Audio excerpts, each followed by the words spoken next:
They were repatriated to a nation that was not their own.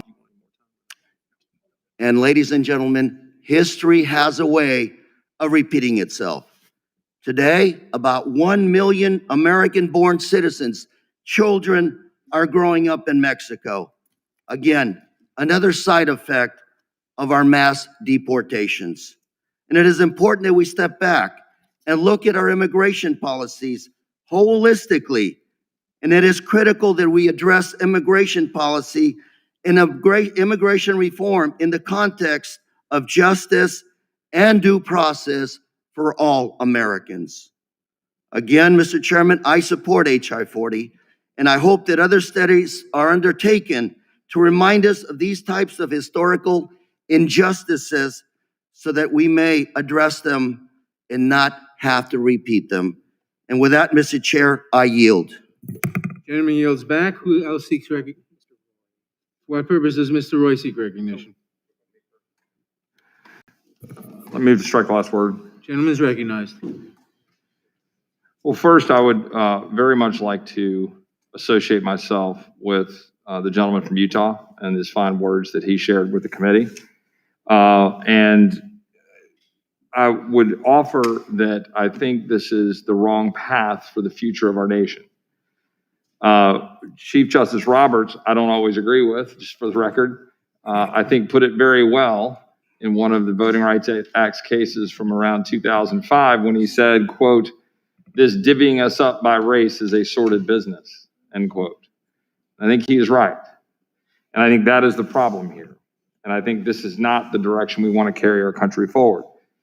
One of my heroes that I grew up learning economics from, unfortunately passed away last year, Walter Williams.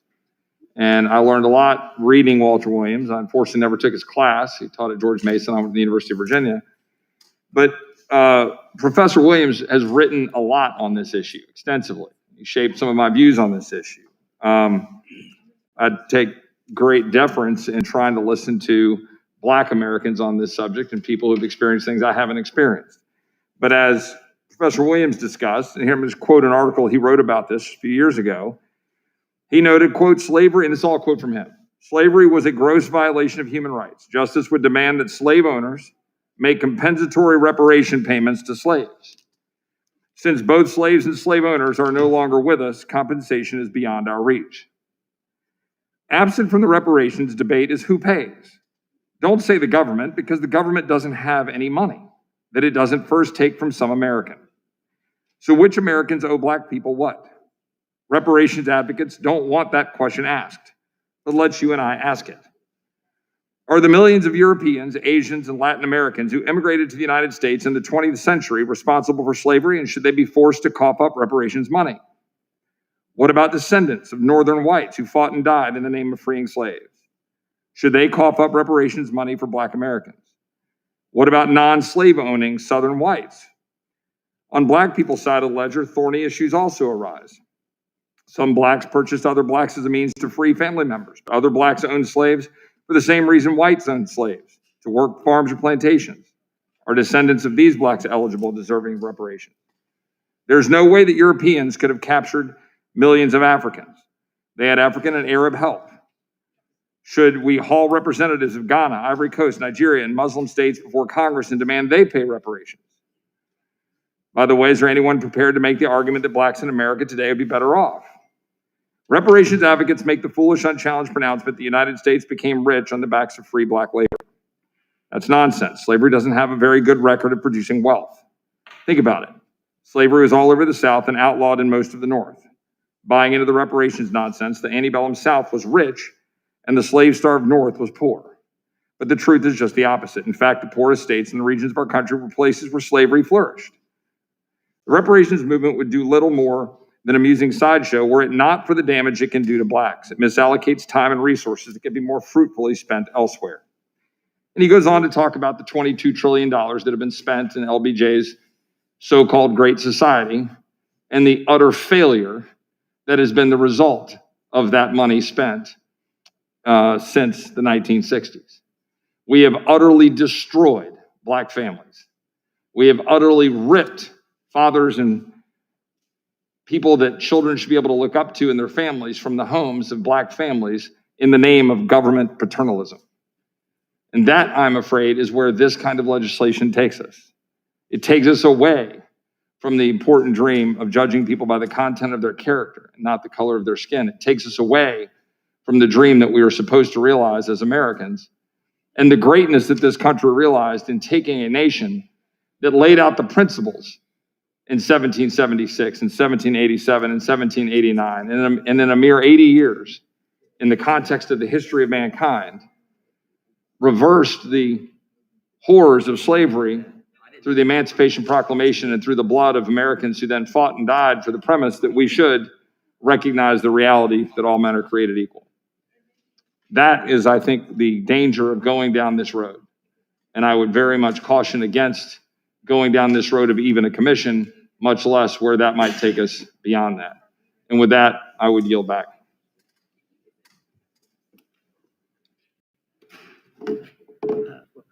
For what purposes does the gentlelady from Pennsylvania seek recognition? Oh, Madam Chair, I move to strike the last word. Gentlelady is recognized for 5 minutes. Thank you, Madam Chair. And I thank you specifically, the Honorable Sheila Jackson Lee from the great state of Texas, for your longtime leadership on this legislation. You know what? I hope everybody understands that this legislation is about understanding. Understanding the full extent of our history, our policies, our laws that have consistently failed African Americans. We have to take a look at that. We have to reckon with it because if we don't, we will never move beyond it. Hasn't this year taught us that? Our nation's history of racism extends well beyond slavery and Black codes and Jim Crow, segregation, the horrors of our lynching history. It extends into our structures and to the systems that continue to perpetuate inequalities today. We see it even today. I acknowledge these terrible wrongs in our history and the shameful role our federal government has played in these wrongs. We must, with recognition, continue to figure out and study and understand what the injuries are and to find remedies. That is our lot. That is our burden. Studying remedies to this history is what HR40 is all about, and the shameful role our federal government played in these wrongs. As Congresswoman Jackson Lee says, this is not a symbolic act. It is a path to restorative justice. You know, my faith guides me in aspects of my work, and all of us have a moral responsibility to fix the brokenness of slavery, to fix the racist policies that have followed. We have an opportunity here to set a new course for our nation, to finally meet the promise of our nation's founding. I remember, as Reverend Eugene Taylor Sutton, the Episcopal Bishop of Maryland, said when he appeared before us in 2019, he said, and I quote, "We are not yet fully the beloved community that God intends for us to be," end quote. The study and the development of reparations proposals could reveal remorse, atonement, reconciliation for our nation's original sin, and bring us closer to a more equitable society. As I said in the beginning, it most importantly might bring us understanding. This study and its subsequent actions is long overdue for Black Americans, but really not just for Black Americans, it's for all Americans. I'll end on the notion of a woman that I just revere, the story and the life of Sojourner Truth. She renamed herself as a freed woman, Sojourner Truth, a traveler for the truth. And it was she who lobbied presidents and senators and members of Congress for some sense of remorse and reparation. Let us learn from her journey and her story and her famous speeches, "Ain't I a Woman," among them. Sojourner Truth, a traveler for the truth, taught us long ago that we must face our history in order to be healed from it. And with that, I thank you, Madam Chair, for all your work, and I yield back. Madam Chair, Madam Dean, would you yield your time to me? I would love to yield to you. Thank you. Let me thank you for that gracious and graceful acknowledgement of your faith and what we're really here to do. And I do want to just quickly say that each of us in this room have personal experiences.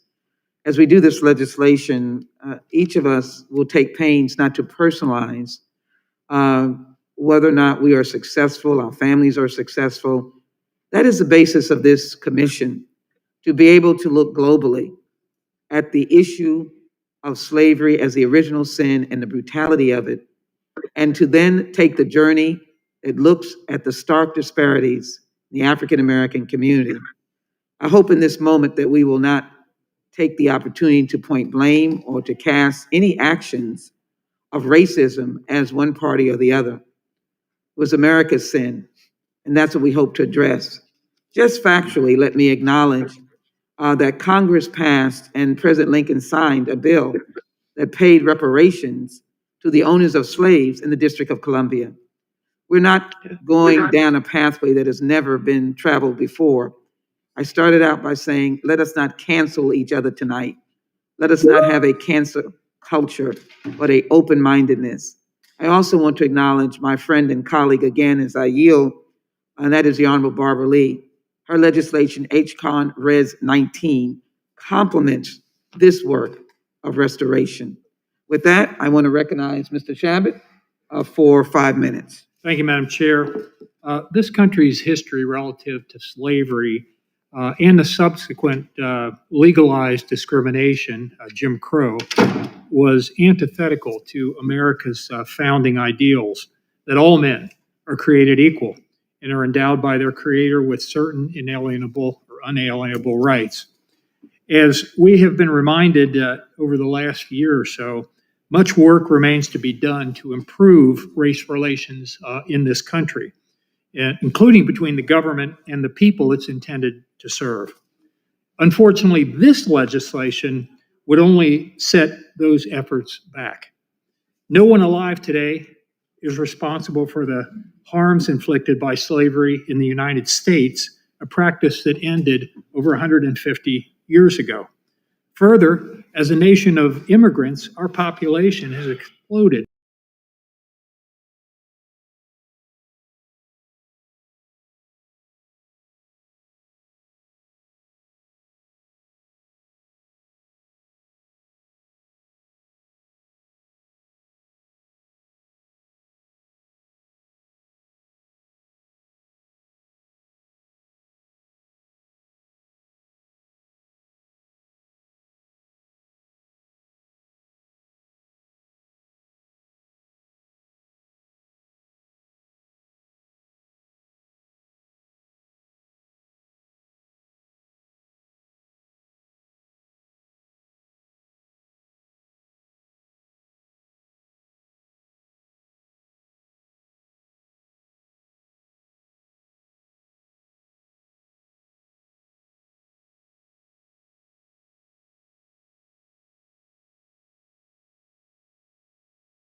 The fortunes of all Americans, especially those in economically disadvantaged circumstances. We could start by making sure that all of our nation's schools, for example, are open safely, but open. And I would conclude by just noting, and I know that the chairman is not here right now. We obviously have an acting chairman here, but the chairman was asked by our ranking member a little while ago whether it was accurate or not, that he was going to be introducing legislation along with some other folks relative to the Supreme Court, packing the Supreme Court.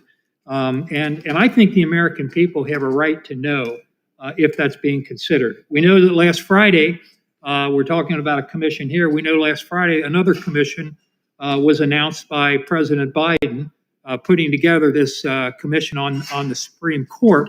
Another Democrat tried to do this almost 100 years ago, FDR, and even as popular as he was unable to do that. But the Democrats today are apparently so drunk with power here in Washington that they're going to give it another try.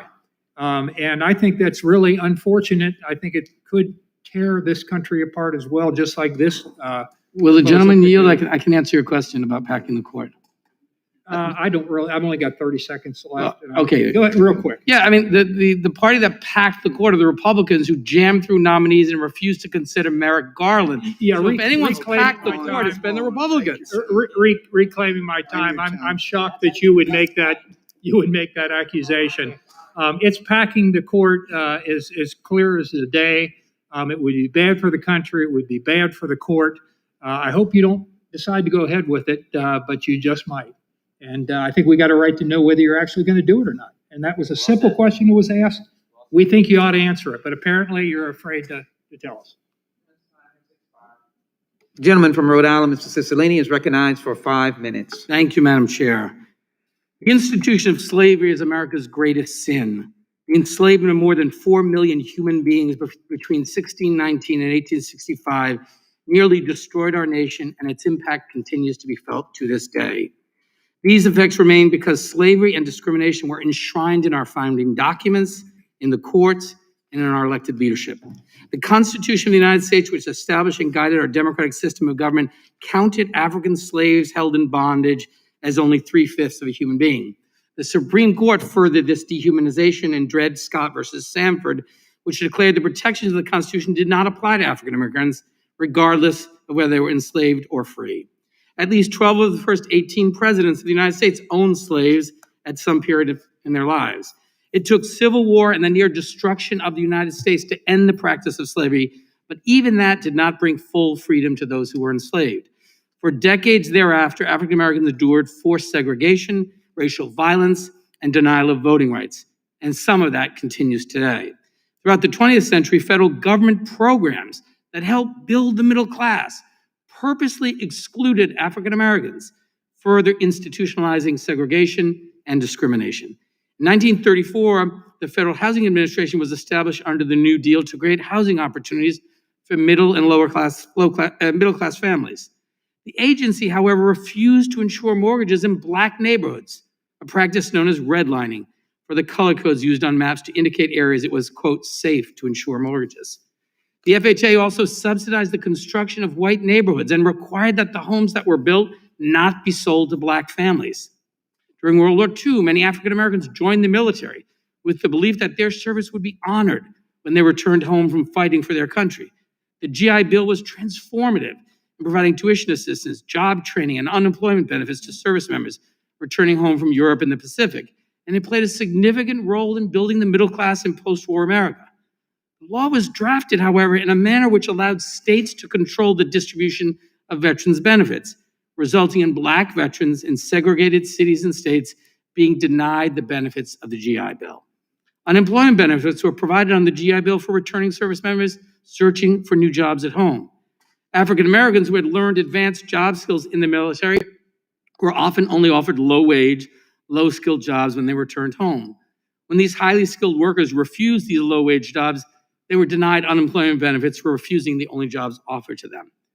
When the interstate highway system was built in the 1950s, it connected the country and revolutionized the nation's economy, similar to the railroad system in the 19th century. Many of the highways, however, were built in the middle of Black neighborhoods, with many Black-owned homes being taken over by the government through eminent domain. And in addition, Black communities were often further segregated when highways were built along racial zoning lines, creating physical barriers between white and Black neighborhoods. A fuller right of American citizenship only came after decades of struggle by those who carried on the civil rights movement and risked their own safety in search of an end to racial discrimination. And we should recall our beloved late colleague, John Lewis. Despite this, our country still lives with the lingering effects of slavery and official racism that has harmed African Americans. Since the 1960s, the wealth gap between Black and white households has more than doubled. According to the Washington Post, the most recent data available shows that it would take the combined net worth of more than 11 Black households to equal the net worth of one average white American household. Last year, the Center for Disease Control and Prevention released a study that showed infant mortality rates in the U.S. had broadly declined, but they remained twice as high for Black infants as they did for white infants. In our education system, school districts that serve predominantly Black and brown populations receive nearly $23 billion less in funding than predominantly white school districts. These disparities will never be fully addressed until we're able to acknowledge the great historic wrong committed against African Americans. HR40 provides acknowledgement that a grave sin was committed against Black Americans, a stain on the soul of America.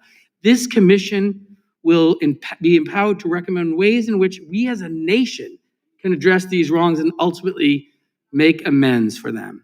This can include a number of different approaches, such as community investments, improving delivery of healthcare, and strengthening housing and educational opportunities. I want to acknowledge the great work on this legislation by our colleagues on this committee, particularly Congresswoman Sheila Jackson Lee for her leadership.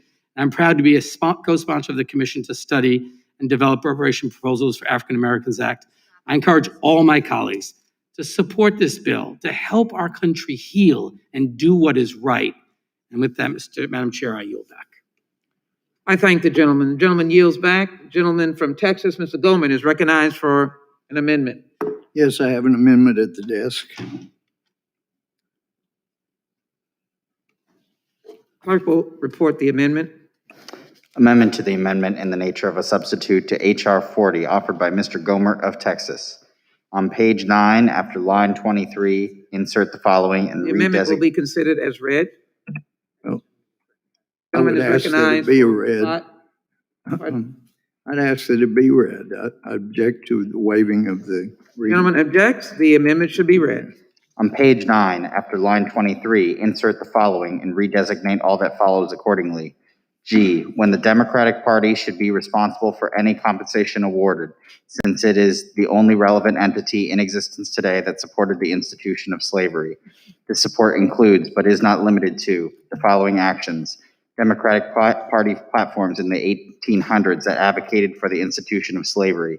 The Democratic Party leading a 75-day calendar filibuster against the 1964 Civil Rights Act.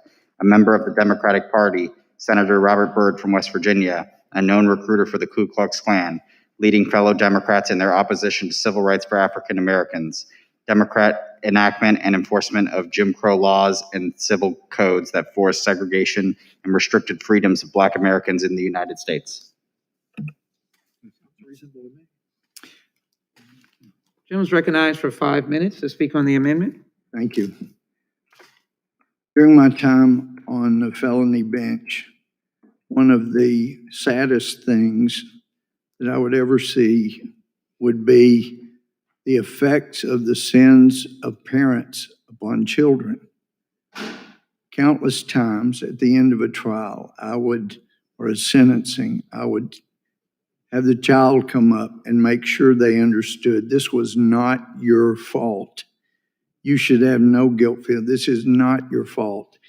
The most quoted book in the House and Senate during the entire history of Congress has been the Bible. And one of the things I love about it is the effort to avoid punishing children for the sins of their parents. And yet this is what this appears to do. We've already seen the results, as my friends have already indicated, of Democratic parties or policies like in New York City, Detroit, Chicago, San Francisco. They got an awful lot of bailout money. We've seen the damage that's been done, and we don't need to do more damage. We're about $29 trillion in debt. We don't have the money to be paying reparations. So if there is an award of reparations to people that were not slaves by people who had no slaves, then it will be grandchildren from now that will be punished and have to pay that price. But the truth is, at the rate that we're going, the degrading, the downgrading of our credit worthiness during the Obama administration by Standard & Poor's will start happening by others, because we will have shown ourselves to have been untrustworthy when it comes to spending. We could not control it. I've seen the documents where my great-grandfather signed when he came from Europe in 1870.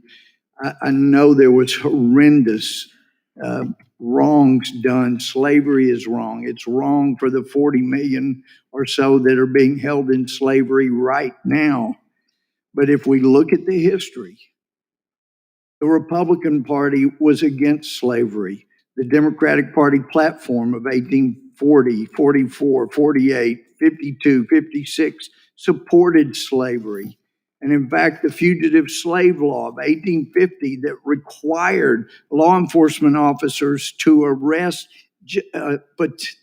potential slaves just on the word of one person is outrageous. And yet that was supported in the Democratic Party platform. The Virginia 1902 Constitution was engineered by Carter Glass, who was a U.S. representative and senator, even Secretary of Treasury under Woodrow Wilson. He exclaimed, discrimination, why, that's precisely what we propose. In 1912, Democrat President Woodrow Wilson's administration began a racial segregation policy for U.S. government employees. And that was also followed up by Democrat President Franklin Delano Roosevelt. He also, according to the American Journal of Public Health, prior to his presidency, Roosevelt not only banned blacks from receiving treatment at his polio facility in Warm Springs, but he required black staff to live in a basement of the facility. In 1964, the Democratic Party led 75 calendar day filibuster against the 64 Civil Rights Act. And there were 96 House members, Democrats, that voted against it. And that goes on. And I know some say, yeah, but then the racists in the Democratic Party switched parties.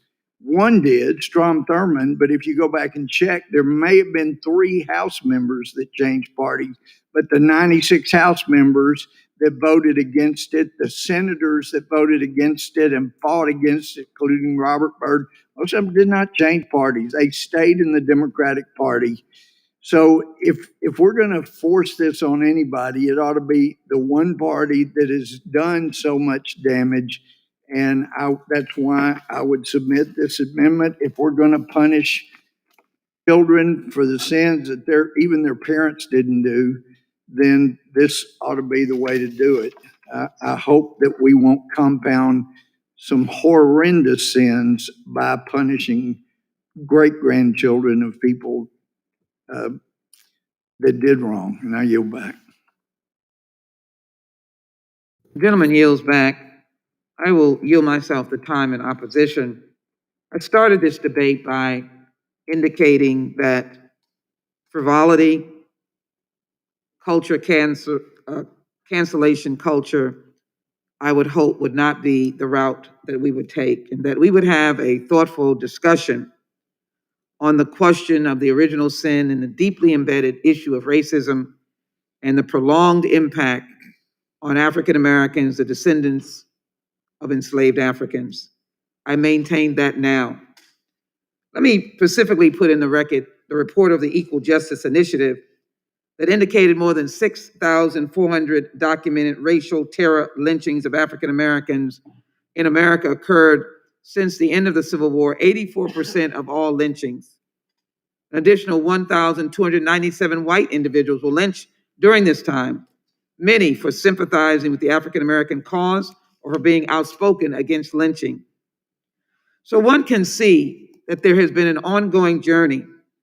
I don't imagine as those individuals were lynched that they were able to ask any questions about party affiliation, regional location, wealth, or otherwise.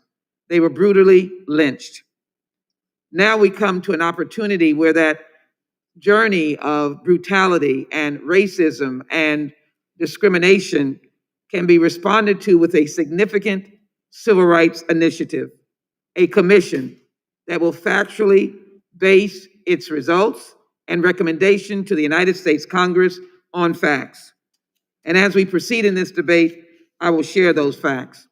But again, as we know, police, for example, they started by being assigned to catch runaway slaves. We know in this society, law and order is important. I support law and order. But we also know that we've seen a trajectory of the loss of life of African American males and women in the unfortunate circumstances that we've seen over the last couple of years and beyond. And so what we need to do here is to take each of these tragic incidences and look to a commission that can thoughtfully and thoroughly, academically, be able to address these facts. Might I just say to my good friends, interestingly enough, as President Johnson laid his pen down in the signing of the 1964 Civil Rights Act, he said, "I know we have just lost the South and all of those Southern states turned Republican." I'm not here to make that charge. I am here to say, work with us, recognize the reality of slavery and its brutality and its continuing impact, even as we discuss the issues of immigrants, even as we discuss the issues of unaccompanied children. Look at the long-stated impact of this question of the divide in our country and the issue of racism as it impacts many groups. I know that this commission that will set a standard of study and academic research will make an amazing difference. And with that, I oppose the gentleman's amendment. I'm happy to yield to the gentleman from Tennessee at this time, the chairman of the subcommittee. Thank you, Madam Chair. The amendment in question says that the Democratic Party should be held responsible because it is the only relevant entity in existence today that supported the institution of slavery. That's absolutely false. There are relevant entities in existence today that supported the institution of slavery other than the Democratic Party, like the states of Texas, Louisiana, Mississippi, Tennessee, Alabama, But Georgia, gentlemen, yield. Florida, They're North not Carolina, political parties. South Carolina, and Virginia. Those states had laws that supported slavery, that supported segregation, that held African Americans down for years. So if you want to get down to this nitpicking and saying who should be responsible, it should be the southern states that are most responsible because they held these laws on the books for years to have separate water fountains, separate facilities, separate everything until the Great Society came about and changed it with the Civil Rights Act. And there were religious institutions that supported slavery and argued that the Bible held that there should be slavery, there should be separation of the sexes, and that there should not be miscegenation laws because of the Bible. So if you want to get down to it, it's not the party, the Democratic Party, which has changed and supports civil rights and African American opportunities. It's religious groups and the southern states that are most responsible. You want to accept that as an amendment, Mr. Gohmert, and have them be the people who pay the reparations? Book it. I yield back. Who seeks recognition? Madam Chair. Mr. Iapolo is recognized for 5 minutes. Thank you, Madam Chair. And I would like to thank you for your tremendous leadership on this issue and so many others. And I thank you for bringing this bill forward. My colleagues on the other side of the aisle, I just can't help but say you really seem to not get this. Let me just be clear. This is not about punishing. The point is not that the current custodians of the fruits of exploitation are wicked and need to be punished. This is about reparative justice, restorative justice. It is about acknowledging that we who sit here do not have rights of ownership that are distinct from the history of slavery from which these rights were obtained and which those rights were denied. If slavery is wrong, as even you say it is, and if you, through your history, benefited from that wrong that was done, then you must be willing to commit yourself to righting that wrong. I believe that we must dismantle racism, white supremacy, and inequality in all of our institutions to create justice, to ensure equality and opportunity for all, and end the racial wealth gap. And to do that, it is essential that we establish this commission to study and develop reparations, and that we support my colleague, Representative Barbara Lee's commission on truth, racial healing, and transformation. My colleagues, let us be real about this.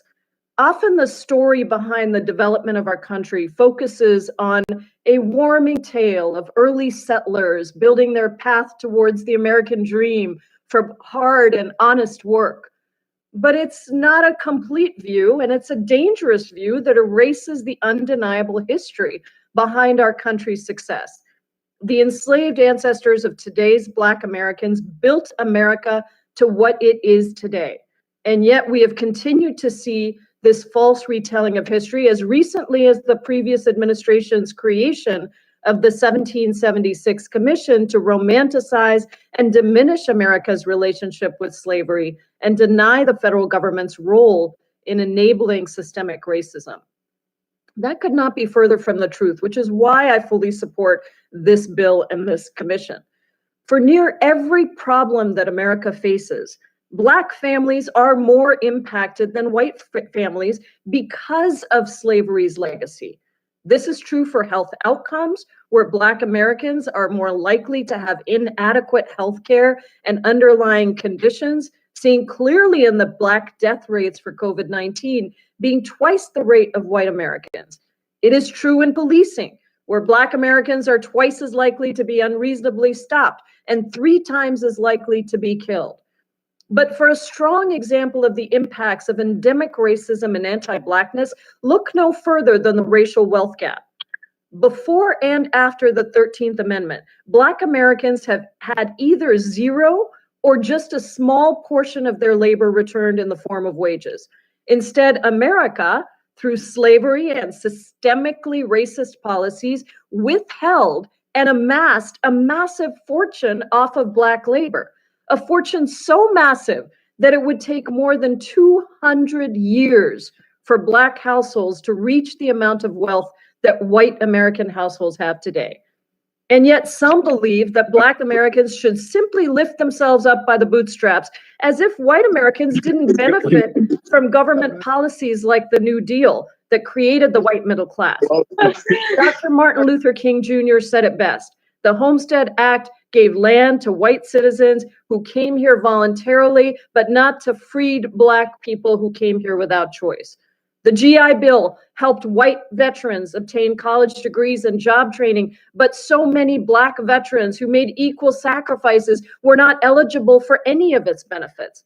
And coupled with redlining and other discriminatory practices in housing that denied African Americans from qualifying for affordable mortgages, the federal government excluded Black Americans from paths to home ownership that the majority of the country enjoyed. Now, to be clear, there is nothing wrong with government policy that helps people access opportunity. But I cannot intentionally exclude Black people and others deemed unworthy. And the federal government has had that ongoing role of propping up racism against the Black community, and therefore has a responsibility to make reparations. We all do. A check will not undo the harm preventing Black families from being truly equal and free. And that's why this bill establishes a commission to examine the policies that brought us here and what policies would need to be enacted to effectively address longstanding disparities. Policies that will help everyone, but disproportionately, hopefully, help Black people, like universal health care or free college or a wealth tax.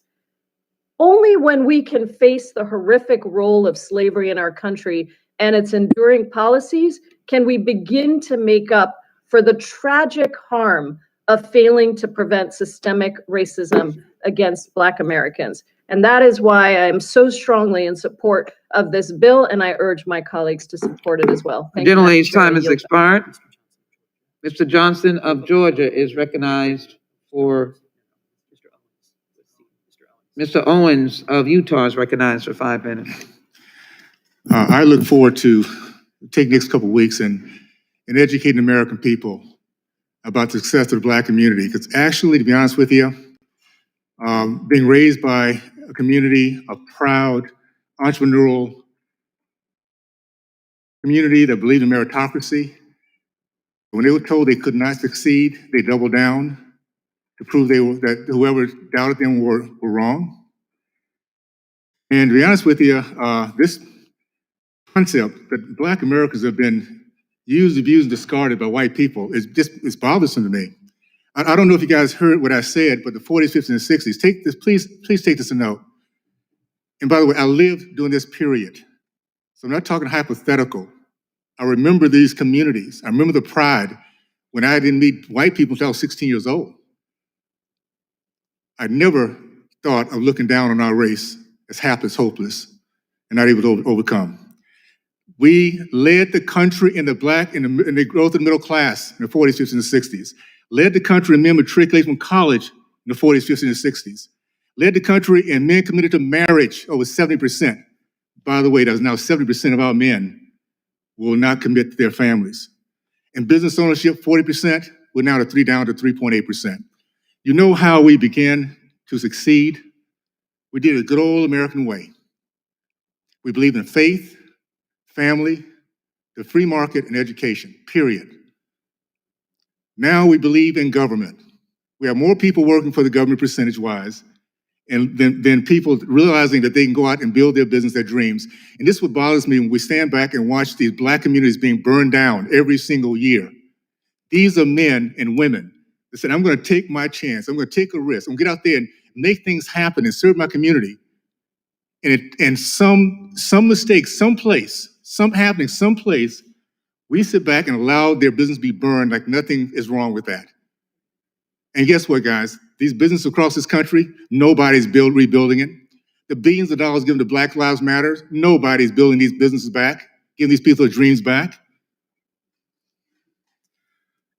I'm looking forward to, by the way, reparation. When you take people's money that they've earned, it's punishment, it's theft, it's judgment.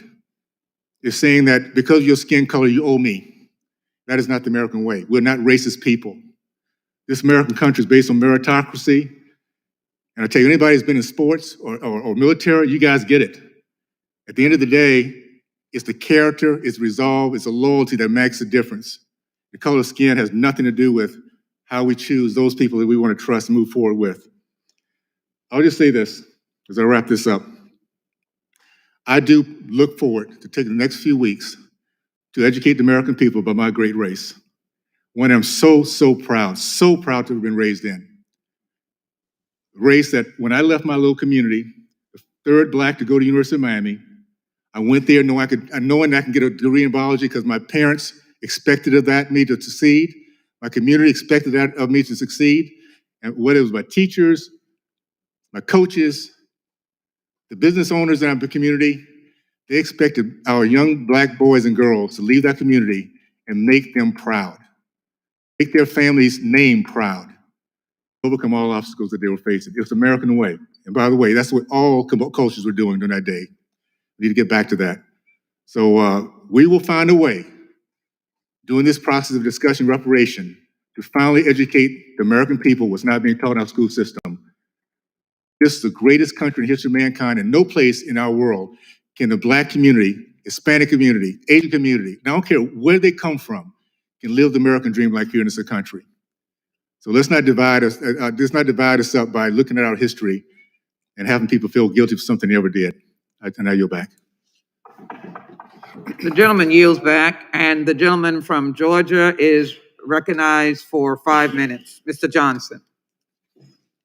Thank you, Madam Chair. I rise in support of HR 40, and I want to commend the tireless efforts of you, my dear colleague, Congresswoman Sheila Jackson Lee, for your hard work and dedication in bringing HR 40 to this historic precipice. There's no better time to take a comprehensive look at reparatory justice for Black Americans after over 400 years of slavery, Jim Crow, apartheid, systemic racism, now Jim Crow 2.0 with Georgia's new voter suppression law. I'm a proud co-sponsor of HR 40, not just because it is long overdue and not just because it's the right thing to do.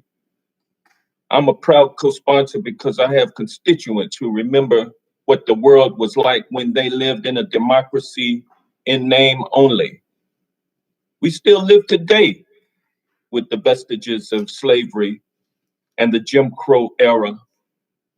Slavery indeed was ended 150 years ago, but racism never took a day off and is alive and well in America, as demonstrated by the Confederate battle flags that so defiled the United States Capitol just a few months ago, January 6th. Just look at the arcane restrictions on voting, which were passed into law recently in my home state of Georgia. Or you can ask the family members of Dante Wright, Breonna Taylor, Ahmaud Arbery, or George Floyd, or a whole host of others. Black folks in this country cannot keep living and dying like this. But we'll be forced to do so if white folks in America continue to refuse to look back at history and acknowledge that while Black folks continue to suffer from the vestiges of slavery and the legacy of systemic racism, while that's happening for us, white folks continue to enjoy the legacy of white privilege. By the way, white privilege is bipartisan, and it inures to the benefit of white Democrats and Republicans. The legacy of slavery and the soil of its justification, racism, exists within every facet of this country. In fact, racism and her cousin, white privilege, infest the soil that has sprouted this country that we call the United States of America. In fact, slavery is our nation's original sin. Slavery is a crime against humanity, and so is racism. And it's a crime we have yet to reconcile. Nation's original sin. So HR40 gives us a chance to reflect on our shameful legacy of slavery while painting a clear path towards redemption. This legislation strikes at the heart of structural institutional racism in the United States of America. And as a country, we've led the way by calling for other nations to reckon with their forefathers' sins. So it's time for us to do the same thing. While this legislation cannot change the ills of the past, it can lead us to a brighter and more inclusive and equitable future. Reparatory justice can put us on the path to healing. So that's why we should all be in favor of HR 40, which will study reparation. Thank you, and I yield back. Gentleman yields back. Who seeks recognition? Gentleman from New York is recognized for 5 minutes. Mr. Jeffries. Thank you, Madam Chair, for your leadership and for recognizing me and for ushering us to this historic moment. I also want to lift up the name of the former chair of the House Judiciary Committee, John Conyers, who of course carried this legislation for decades. America is a great country. We've come a long way, but we still have a long way to go. And systemic racism has been in the soil of this land since 1619. Now, this country was born with high ideals. We hold these truths to be self-evident. All men are created equally. Life, liberty, and the pursuit of happiness. The land of the free and the home of the brave. Liberty and justice for all. America was founded on high ideals. But at the same time, there was a birth defect, a genetic imperfection on the question of race that took the form of chattel slavery, one of the worst crimes against humanity in the history of the world. So no, we're just not simply going to move on. And some of my colleagues on the other side of the aisle seem to take the position that after 246 years of chattel slavery, an amendment is passed, my bad, get over it, move on. No, we will not. We're not going to move on from slavery, from rape, from kidnap, from subjugation, and from oppression. We're not going to move on from the fact that the Reconstruction effort was short-circuited. Yes, we were promised 40 acres and a mule when General Sherman signed Field Order 15 in Savannah, Georgia, because the view was that land acquisition, the land that those slaves had worked for centuries, should be part of empowering the newly freed slaves. But guess what? That order was almost immediately rescinded when Lincoln was assassinated and President Johnson took over. So instead of 40 acres and a mule, many African American communities have been given 40 acres and a blunt. So no, we are not going to move on. We're not going to move on because the Freedmen's Bureau that was set up to empower newly freed slaves was closed after 9 years in 1874. Why? Because fraud and incompetence and criminal behavior. Nobody was held accountable. 50 white trustees, tens of thousands of freed slaves lost their life savings. So no, we're not simply going to move on. We're not going to move on because after slavery, Jim Crow and the rise of the KKK and the lynching epidemic and Plessy versus Ferguson and Black Wall Street in 1921 destroyed. Why? Because Black prosperity was viewed as a threat to white supremacy. So no, we're not simply going to move on. And when the Great Depression struck, African Americans were hit the hardest and we received the least amount of support. Why? Because yes, Southern Dixiecrats insisted that in the New Deal, African Americans would be excluded, while other Americans were helped. Excluded from Social Security, because most of us were domestic workers, or many of us, and agricultural workers, excluded from Social Security, excluded from unemployment insurance, and excluded from the federally subsidized loans and insured loans that were issued. So between 1934 and 1962, 98% of the federally insured loans that were issued by the federal government were issued to white Americans. That's how suburbs were created. So no, sir, we're not simply going to move on. We're not going to move on because with respect to the GI Bill, more than 1 million African American veterans were systematically excluded from its benefits. When they came back from war, just like everyone else, built the great American middle class.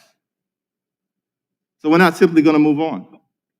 We're not going to move on because in the aftermath of the civil rights movement, which effectively ended in 68 and 71 mass incarceration, and the war on drugs started, disproportionately targeting African Americans and Latinos. So yes, this is a great country. We've come a long way. We still have a long way to go.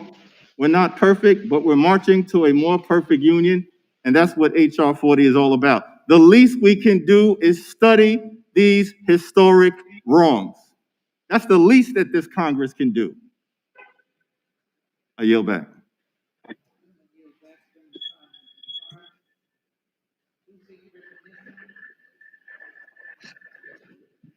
Mr. Liu is now recognized for 5 minutes.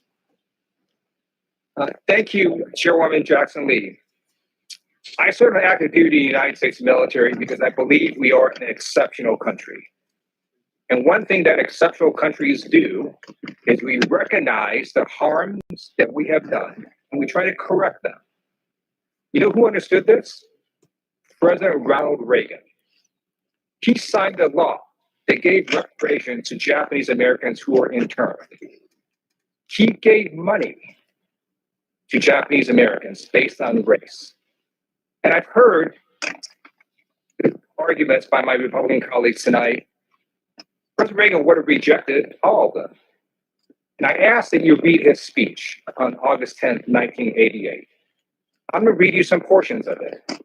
He starts by saying, "The members of Congress and distinguished guests, my fellow Americans, we gather here today to right a grave wrong. More than 40 years ago, shortly after the bombing of Pearl Harbor, 120,000 persons of Japanese ancestry living in the United States were forcibly removed from their homes and placed in makeshift internment camps. The action was taken without trial, without jury. It was based solely on race. For these 120,000 were Americans of Japanese descent. And then later on, he says, the legislation that I am about to sign provides for a restitution payment to each of the 60,000 surviving Japanese Americans of the 120,000 who were relocated or detained. Yet no payment can make up for those lost years. So what is most important in this bill has less to do with property than with honor. For here we admit a wrong. Here we reaffirm our commitment as a nation to equal justice under the law. President Reagan did this for an evil, un-American act that didn't even rise to the level of slavery. He was taking money from taxpayers not even born in World War II and giving that money to Japanese Americans. That wasn't theft. That was one of the shining moments of American history. He didn't dishonor Japanese Americans, he honored them. And for those of you, those Republicans at this committee who can't even vote for a bill that sets a commission to look at this issue, I urge tonight for you to look in a mirror and ask yourself, how did you fall so far away from the standard that Ronald Reagan set? Yield back. The gentleman yields back. Does anyone seek recognition? Then I'll recognize the gentlelady. Madam Chairman? The- Madam Chairman, Yes, who's seeking recognition? McClintock of California. Mr. McClintock of California is recognized for 5 minutes. Thank you, Madam Chairman. You know, history offers us an inexhaustible supply of grievances and injustices that are powerful enough to stoke hatreds and resentments that can tear any society apart. That's what this bill is all about. It is evil in its effect, if not in its intent. This is not reparations for those responsible for slavery, paid to those who were enslaved. This bill contemplates something radically different, holding people of one age responsible for the ills of another based not on their conduct, but on their race. Lincoln often pointed out that our country was born into a world where slavery was an established institution. The American founders reviled it, and they placed principles in our founding documents that they were confident would ultimately place that evil institution upon the course of ultimate extinction, and would ultimately produce a republic where men and women of every race and every background could together enjoy the blessings of liberty. Equal justice under law means a colorblind society where race simply becomes irrelevant. And until recently, we have been making tremendous progress toward that vision as a nation. Now, it's true that very damaging and unwise policies have disproportionately impacted Black communities. Union-dominated schools that have utterly failed to educate the children of the inner cities. Welfare programs that have made fathers irrelevant. The withdrawal of police protection from inner city neighborhoods. These are certainly among them. But these policies devastate every community where they're practiced, and the answer is to change those policies, not to excuse them because they're ideologically pleasing to the left. This bill addresses none of these current ills. It instead attempts to set neighbor against neighbor and American against American solely on the basis of their race. You say this is healing, it is precisely the opposite. The biased composition of this commission lays its intent bare for all to see. It's designed to reach into the dead past, revive its conflicts, and then reintroduce them into our age. I think all Americans of goodwill, regardless of their race, have had enough of this nonsense. So please stop. It's tearing our country apart. I yield back. The gentleman yields back. Let me yield to the gentlelady from Missouri, Congresswoman Bush, for 5 minutes.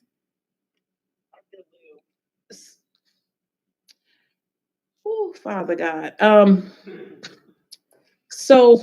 Thank you for giving me this opportunity to speak. Um, uh, First of all, I will say that we are not children. So telling folks that have endured something that you have never endured to stop anything is absolutely uncalled for. The systems of trauma caused by the enslavement of Black people in this country, it's not history. Those systems are ongoing and they are vicious. That trauma, science tells us, if you're talking about science, is intergenerational. The pain endured by our ancestors lives in our DNA. Look it up. In the stories we know about the horrors faced by enslaved Black people of African descent and their families. In the material world we live in, where descendants of people who were enslaved endure historic levels of inequity. The painful reality is slavery isn't just a Southern problem, it's an American problem. I'm not from the South. I'm from Missouri, a former Midwestern slave state. St. Louis, my district, was the very place where Dred Scott, a free man, was denied the fullness of his humanity because he was Black. St. Louis has been the site of auction blocks and slave patrols, broken people, broken families, broken communities, and to this day, we continue to suffer in slavery by another name. We are over criminalized still, over policed still. We are under resourced. Some want us to believe that slavery is a long past history, but its vestiges are alive today, generation after generation, in Black communities all across this country. If we removed the impact of every single dollar garnered from slavery, every bale of cotton, every pound of tobacco they harvested that you actually benefit from, where would this country be? Who would have these buildings we can now sit in so comfortably in a building that some of you are seated in right now? And to the Republicans who are against this legislation, how dare you?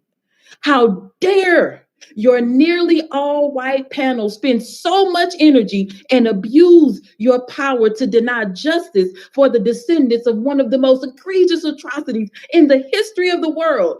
You will not deny our families stories of being separated, sold, because I got that story, sold, I got that story, raped, I got that story, lynched, I got that story in my family, and beaten into submission, I got that story in my family, and not just me, so many other Black Americans. So how dare you? Some of my colleagues are trying to argue that the South is economically impoverished and therefore could not have benefited from slavery. But that is not only disingenuous, it is outright wrong. The entire country benefited from slavery. The North took the rich harvest from the South and made thread that was then exported across the world. The South harvested cotton that made the United States one of the most prolific exporters of cotton. Come on now, talk about the history.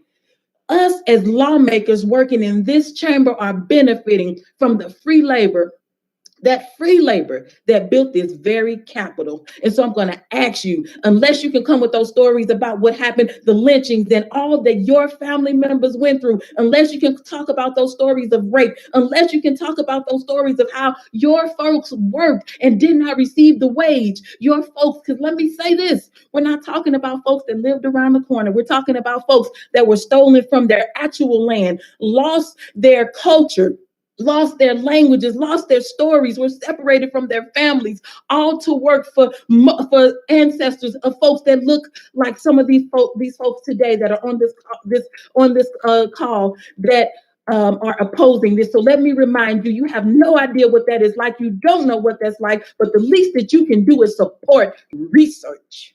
Thank you. Gentlelady yields back.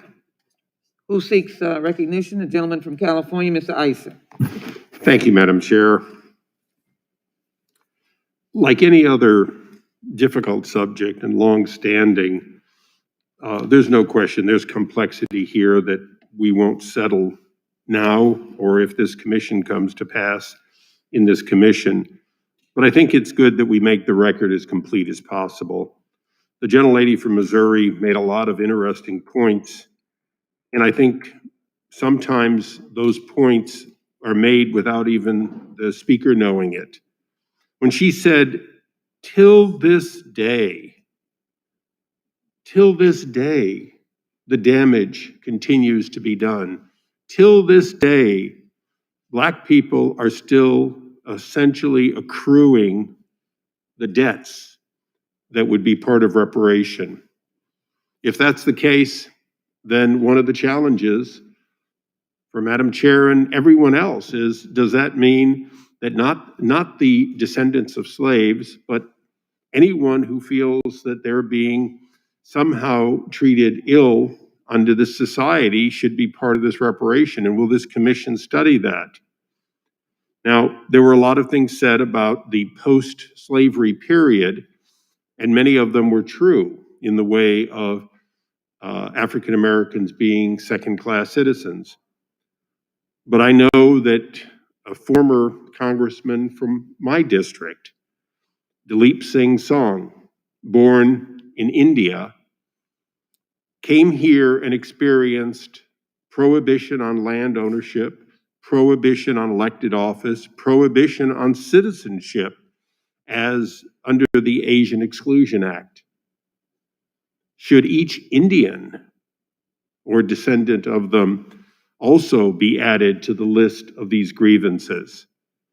They certainly have as much merit, although Dalip Singh Song rose to be a judge and rose to be a member of Congress. His story before he became a successful figure was one of infinite education, amazing talent, and obstacles that were completely unfair that had tripped over so many of his fellow countrymen. And the list goes on. I think that the challenge with this idea of a commission is that although many of the authors and supporters have essentially already decided that reparations are due and said so, they've already decided the outcome of the commission. They simply want the commission to effectively rubber stamp a decision and put a number on it. But I assure you or predict that the road that you are considering, if you're able to go down it even a little way, will become a tangled web of different routes, twisting and turning, none of them leading any predictable decision. Because even taking, for example, our vice president is a descendant of a slave owner from Jamaica. Our vice president is half from India, and our vice president identifies as an African American. How will that be calculated?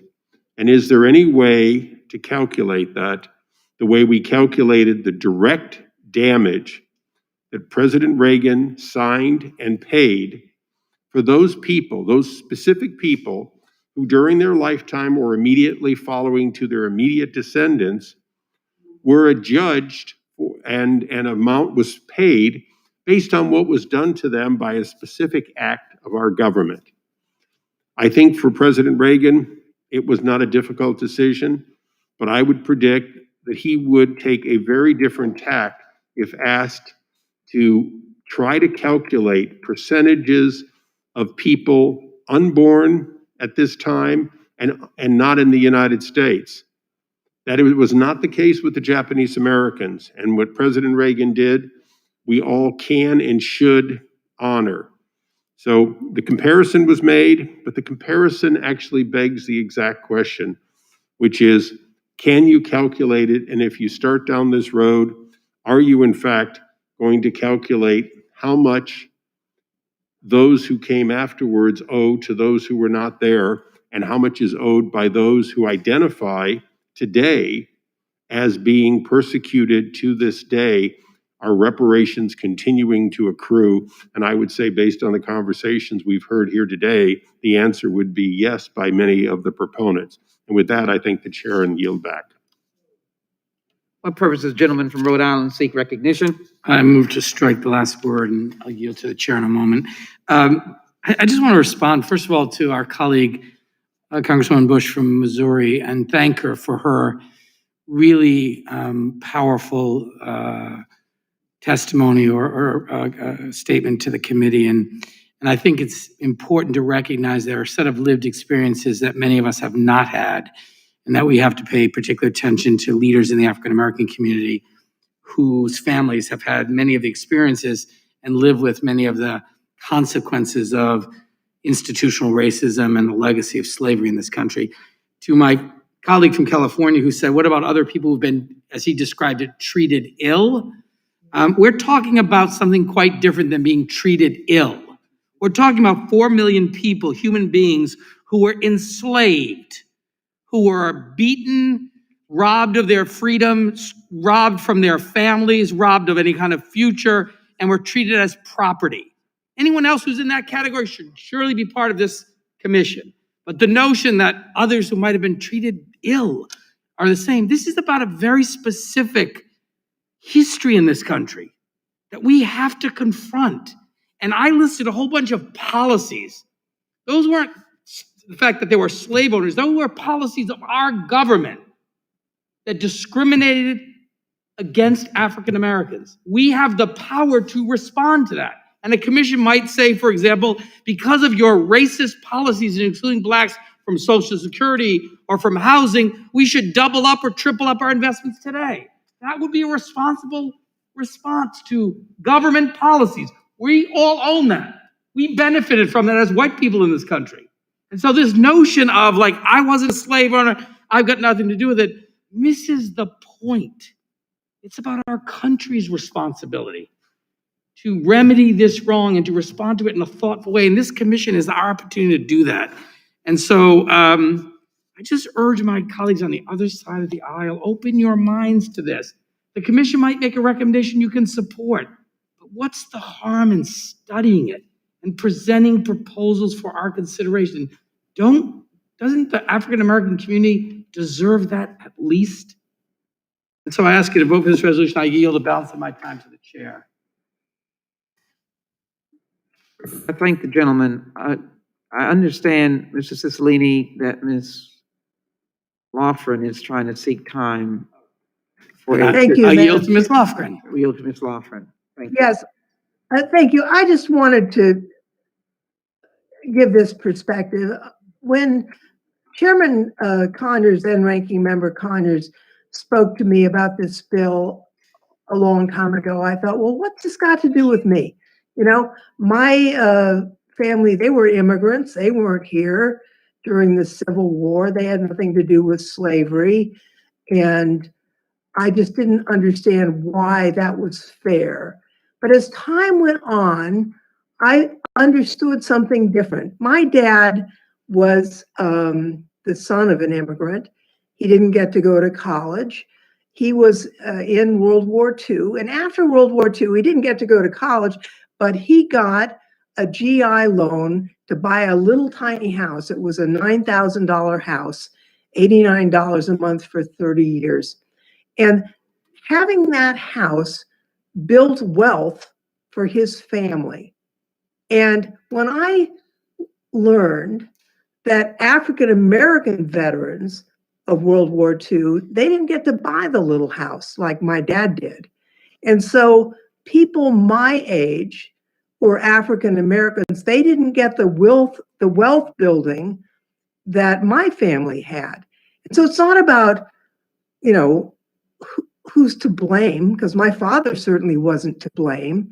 It's about who was denied opportunities and how do we look at making sure that everybody in America is being treated fairly. That's what this commission is about. And I think it's important. We don't know what the answer will be, but I do know that I benefited from a set of policies that I didn't even know existed. And my children did. And my age peers and their children were disadvantaged by policies. And so let's take a look at that. And let's see what we can do in America to have a fairer, more just society that remedies past wrongs that we may not even have known about, understood, or designed, but that we benefited from. And I thank the chairwoman for allowing me to offer these few comments and yield back. The gentlelady, Gentlelady yields back. The gentleman from Rhode Island yields back. And the gentleman. Madam Chair. Mr. Buck is now recognized for 5 minutes. I thank the chair, and I yield to my friend, Mr. Owens. Let me set the record straight. I've been hearing this about the GI Bill for quite a while. Let me kind of make sure everybody, by the way, all I have to do is look it up. Guys, you can look this up. My dad came back from World War II.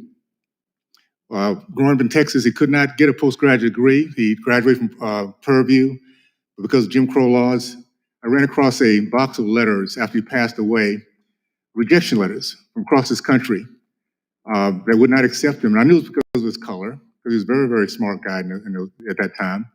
But you know, they used that as motivation when people said they couldn't. So what he did is use this GI Bill to go to Ohio State, where he got his PhD in agronomy. His brother used his GI Bill to get his PhD in economics. My mother's 6 brothers got their GI Bill, college taken care of, and they all became part of the middle class. I lived in Liberia, Africa, 5 years old, during the days of segregation, because my dad was doing research in Liberia, Africa.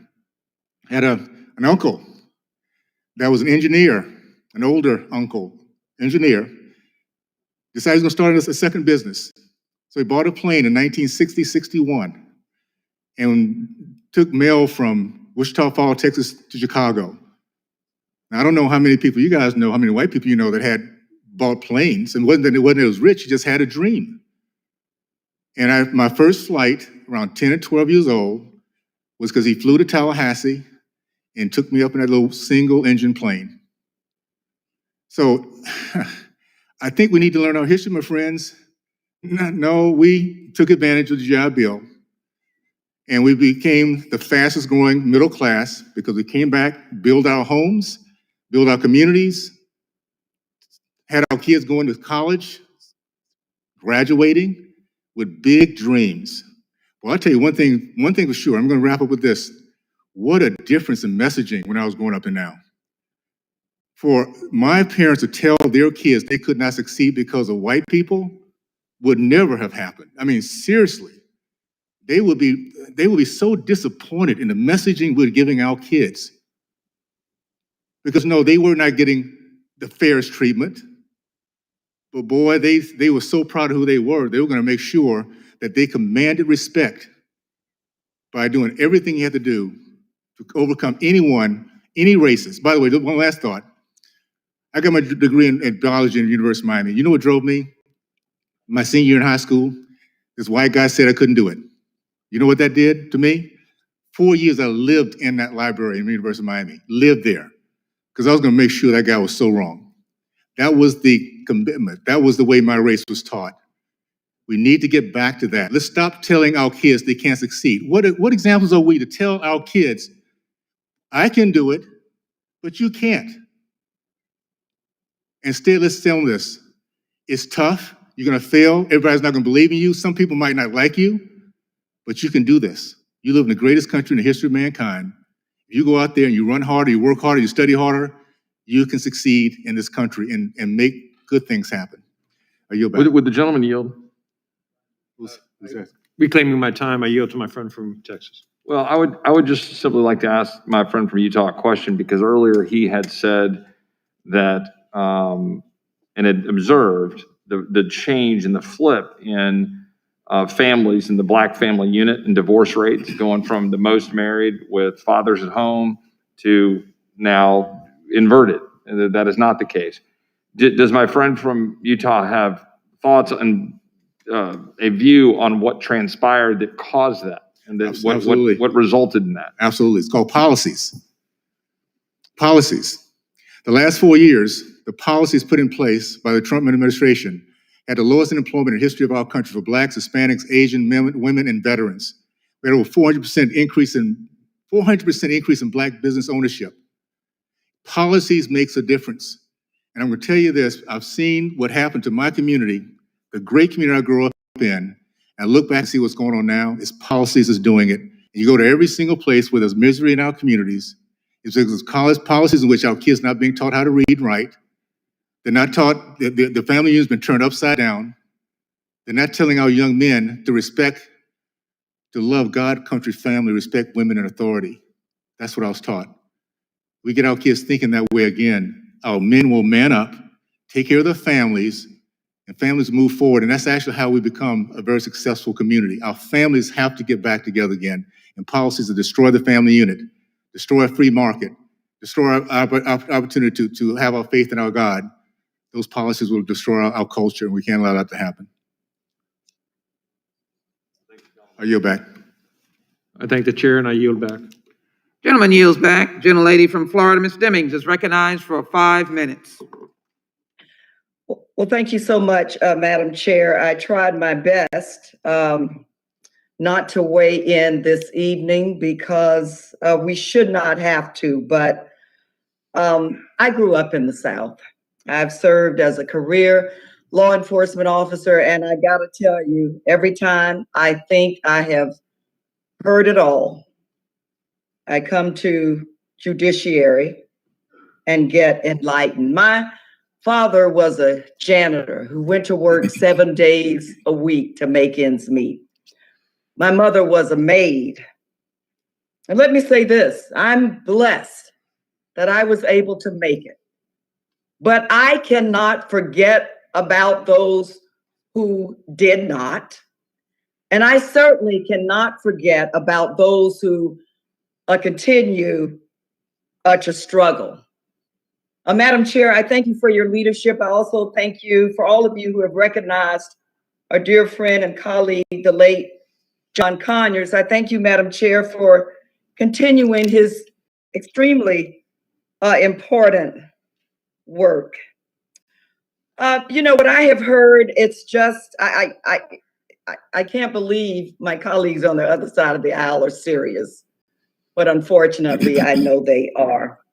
I've heard just about every excuse in the book. I've heard it's too hard. Figuring out the numbers would be too difficult. Well, I do believe, I agree with Mr. Jeffries, we are a great nation.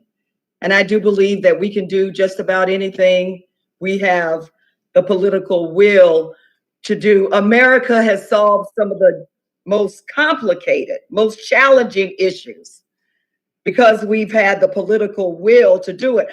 What I've heard, Madam Chair, is that this is horrible. What happened was horrible, but we aren't going to do anything about it. And Madam Chair, you so graciously said that this is America's sin. We're not pointing the finger at any particular family or individual. Some may feel guilty, but this is not about guilt and this is not about punishment. This is America's greatest sin. And let me remind us all, guess what? We are Americans. And as legislators, I do believe our job every day is to find ways to correct America's wrongs, find ways to make America better. And that's to give everybody, every man, every woman, every boy, every girl, regardless of the color of their skin, an opportunity to succeed in this great nation. For those of you who are trying to convince yourself that the ill effects, the pain of slavery certainly couldn't have any effect on us or my parents' generation or even my grandparents' generation is just simply ridiculous and absolutely shameful. 4 million individuals, and look, guys, we have this amazing opportunity to do something big and meaningful. 4 million human beings.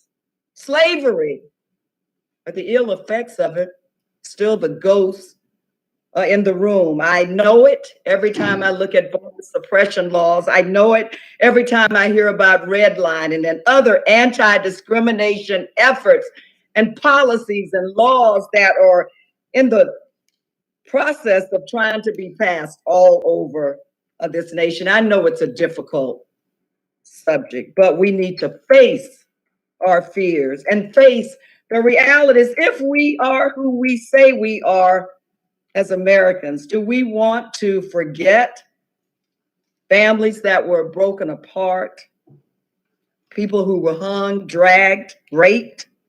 I've heard time and resources. It would take too much time and too many resources. That is just downright shameful. I've heard Democrats are drunk with power. Well, guess what? That's what slavery was all about, power. I've heard if you're going to force something on anybody, well, guess what? That's exactly what slavery was all about. We're asking to form a commission that will take a look at correcting America's greatest sin. Again, Madam Chair, I thank you for your leadership, and I ask my colleagues to support the bill. I certainly do not support the legislation coming from my member of, the amendment coming from my colleague from Texas, but I do support the bill. So with that, Madam Chair, thank you so much, and I do yield back. Gentlelady yields back. Who seeks recognition? For what purpose does the gentlelady from Georgia, Ms. McBath, seek recognition? Thank you, Mr. Chairman. I move to strike the last word. Gentlelady is recognized. Thank you. I'd just like to reiterate once again to our Republican colleagues that this legislation only relates to studying the root causes, that substantiate, this country's need to be able to repair the glaring inequities, the societal inequities that communities of color still are faced with each and every day. And that's just what I wanted to say. And at this time, I'd like to yield the balance of my time to our esteemed colleague, Representative Sheila Jackson Lee. I thank the gentlelady for her leadership. I can't sit here and listen to my friends, even with the spirit in which I came to this markup. No cancellation culture, America marching together. But when someone in this room calls this evil and it will bring about evil, I cannot accept that. I am offended by the accusation that a simple commission embodied with commissions created by Congress over the decades, that frankly is not a commission about a check, which the minority insists on reducing the commission's study of reparations to, taking money from those who never owned slaves and give it to people who never were slaves. Not only does this grossly misrepresent the commission's task and its approach to the study of reparations, it ignores several facts known to everyone participating in this markup today. The Centers for Disease Control just declared racism as a public health issue. I want to submit that report into the record. I ask unanimous consent, Mr. Chairman. That objection. Simply put, Americans who were never involved in slavery continue to endure, or Americans who were never enslaved continue to endure racial stigma of slavery, African Americans that is, and the lasting economic and social harms caused by decades of legally enforced racial discrimination. That is what I'm saying, my friends. This plight that we will be studying is government created slavery, 3/5 of a person, right here in the Constitution, only because of the 13th Amendment were we made whole. Only could we vote because of the 14th and 15th Amendment. You cannot deny that. That stigma creates and continues itself. It continues itself with African American offenders receiving sentences that are 10% longer than white offenders and are 21% more likely to receive mandatory minimums. Education, 57% of Black students have no access to a full range of math and science. It is crucial that we study this continuing, lingering debasement of, yes, bright and generous-hearted and loving Americans. Has anyone heard the phrase, you lift one boat, you lift them all? My good friend from California, Mr. Correa, mentioned the plight of Mexicans in this country. We're not unfamiliar with the indigenous Native Americans. And listen to what Ronald Reagan said. This is not about a check. No payment can make up for those lost years. So what is most important in this bill has less to do with property than with honor. For here we are, admitting a wrong. Here we are, affirming our commitment as a nation to equal justice under law. That is what this commission is about. It is not about our personal historic stories. My father was one of the most outstanding comic artists on Madison Avenue in New York. Ezra Clyde Jackson. But when the young man came home from World War II, with all of his genius, his works now in the Library of Congress, he was summarily dismissed. I want my father's name to be in this. HR40 is a concentrated effort to right a wrong and to do it with dignity and study and respect. I have listened to my friends.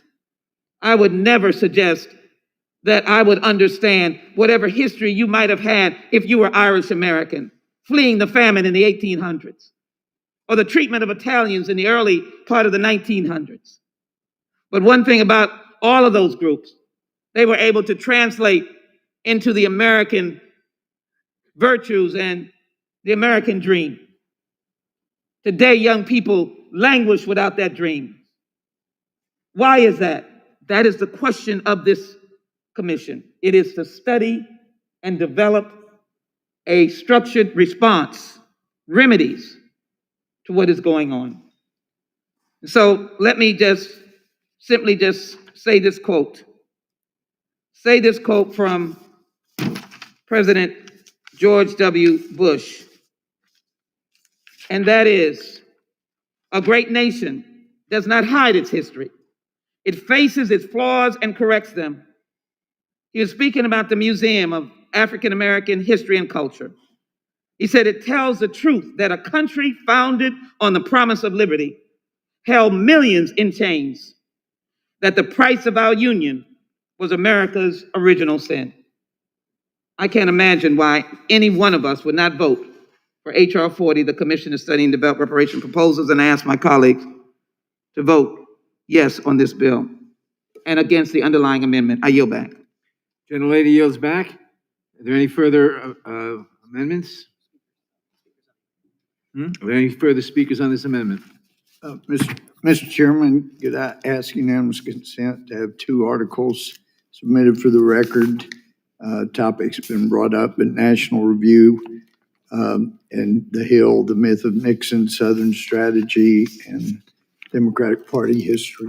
Without objection. Thank you. The question occurs on the amendment. All in favor, say aye. Aye. Opposed, no? No. The noes have it. The amendment is not adopted. Are there any further amendments to the amendment in the nature of a substitute? For what purpose does Mr. Johnson seek recognition? The clerk will report the amendment. Amendment to the amendment in the nature of a substitute to HR 40 offered by Mr. Johnson of Louisiana. I would reserve a point of order at this time. Page 14, line 24, insert, quote, if any Without dispute. objection, the amendment will be considered as read. The point of order is reserved. The gentleman will explain his amendment. Thank you, Mr. Chairman. It says very clearly and simply, if any dispute arising from a contract awarded under this section is appealed to the Supreme Court of the United States, the appeal shall be heard and decided by a Chief Justice of the United States and 8 Associate Justices. We are prompted to bring this necessary and clarifying amendment tonight because of the breaking and shocking news that developed here recently tonight that the chairman of this committee and others are planning to introduce a bill tomorrow to pack the Supreme Court. And since you and everyone else here have refused to dispel those rumors, we can take no chances with any legislation from this point forward without addressing this very important issue. The very idea of packing the Supreme Court is so dangerous to our system of government that we have to address it directly right now. Of course, this is not the first time the idea has been proposed. And I would assume that all the members of this committee are familiar with the history of the last attempt After his landslide reelection in 1936, President Franklin Roosevelt wanted to pack the Supreme Court with new justices so they would uphold his New Deal legislation. The Democrat Party enjoyed huge House and Senate supermajorities in the 75th Congress at that time, but they rejected Roosevelt's plan. The Democrat-led Senate Judiciary Committee issued a report on the bill. I have a copy of it right here. It's still archived, and all of you can pull it up. I commend it to your reading. It concluded that the effort to pack the court would be a disaster.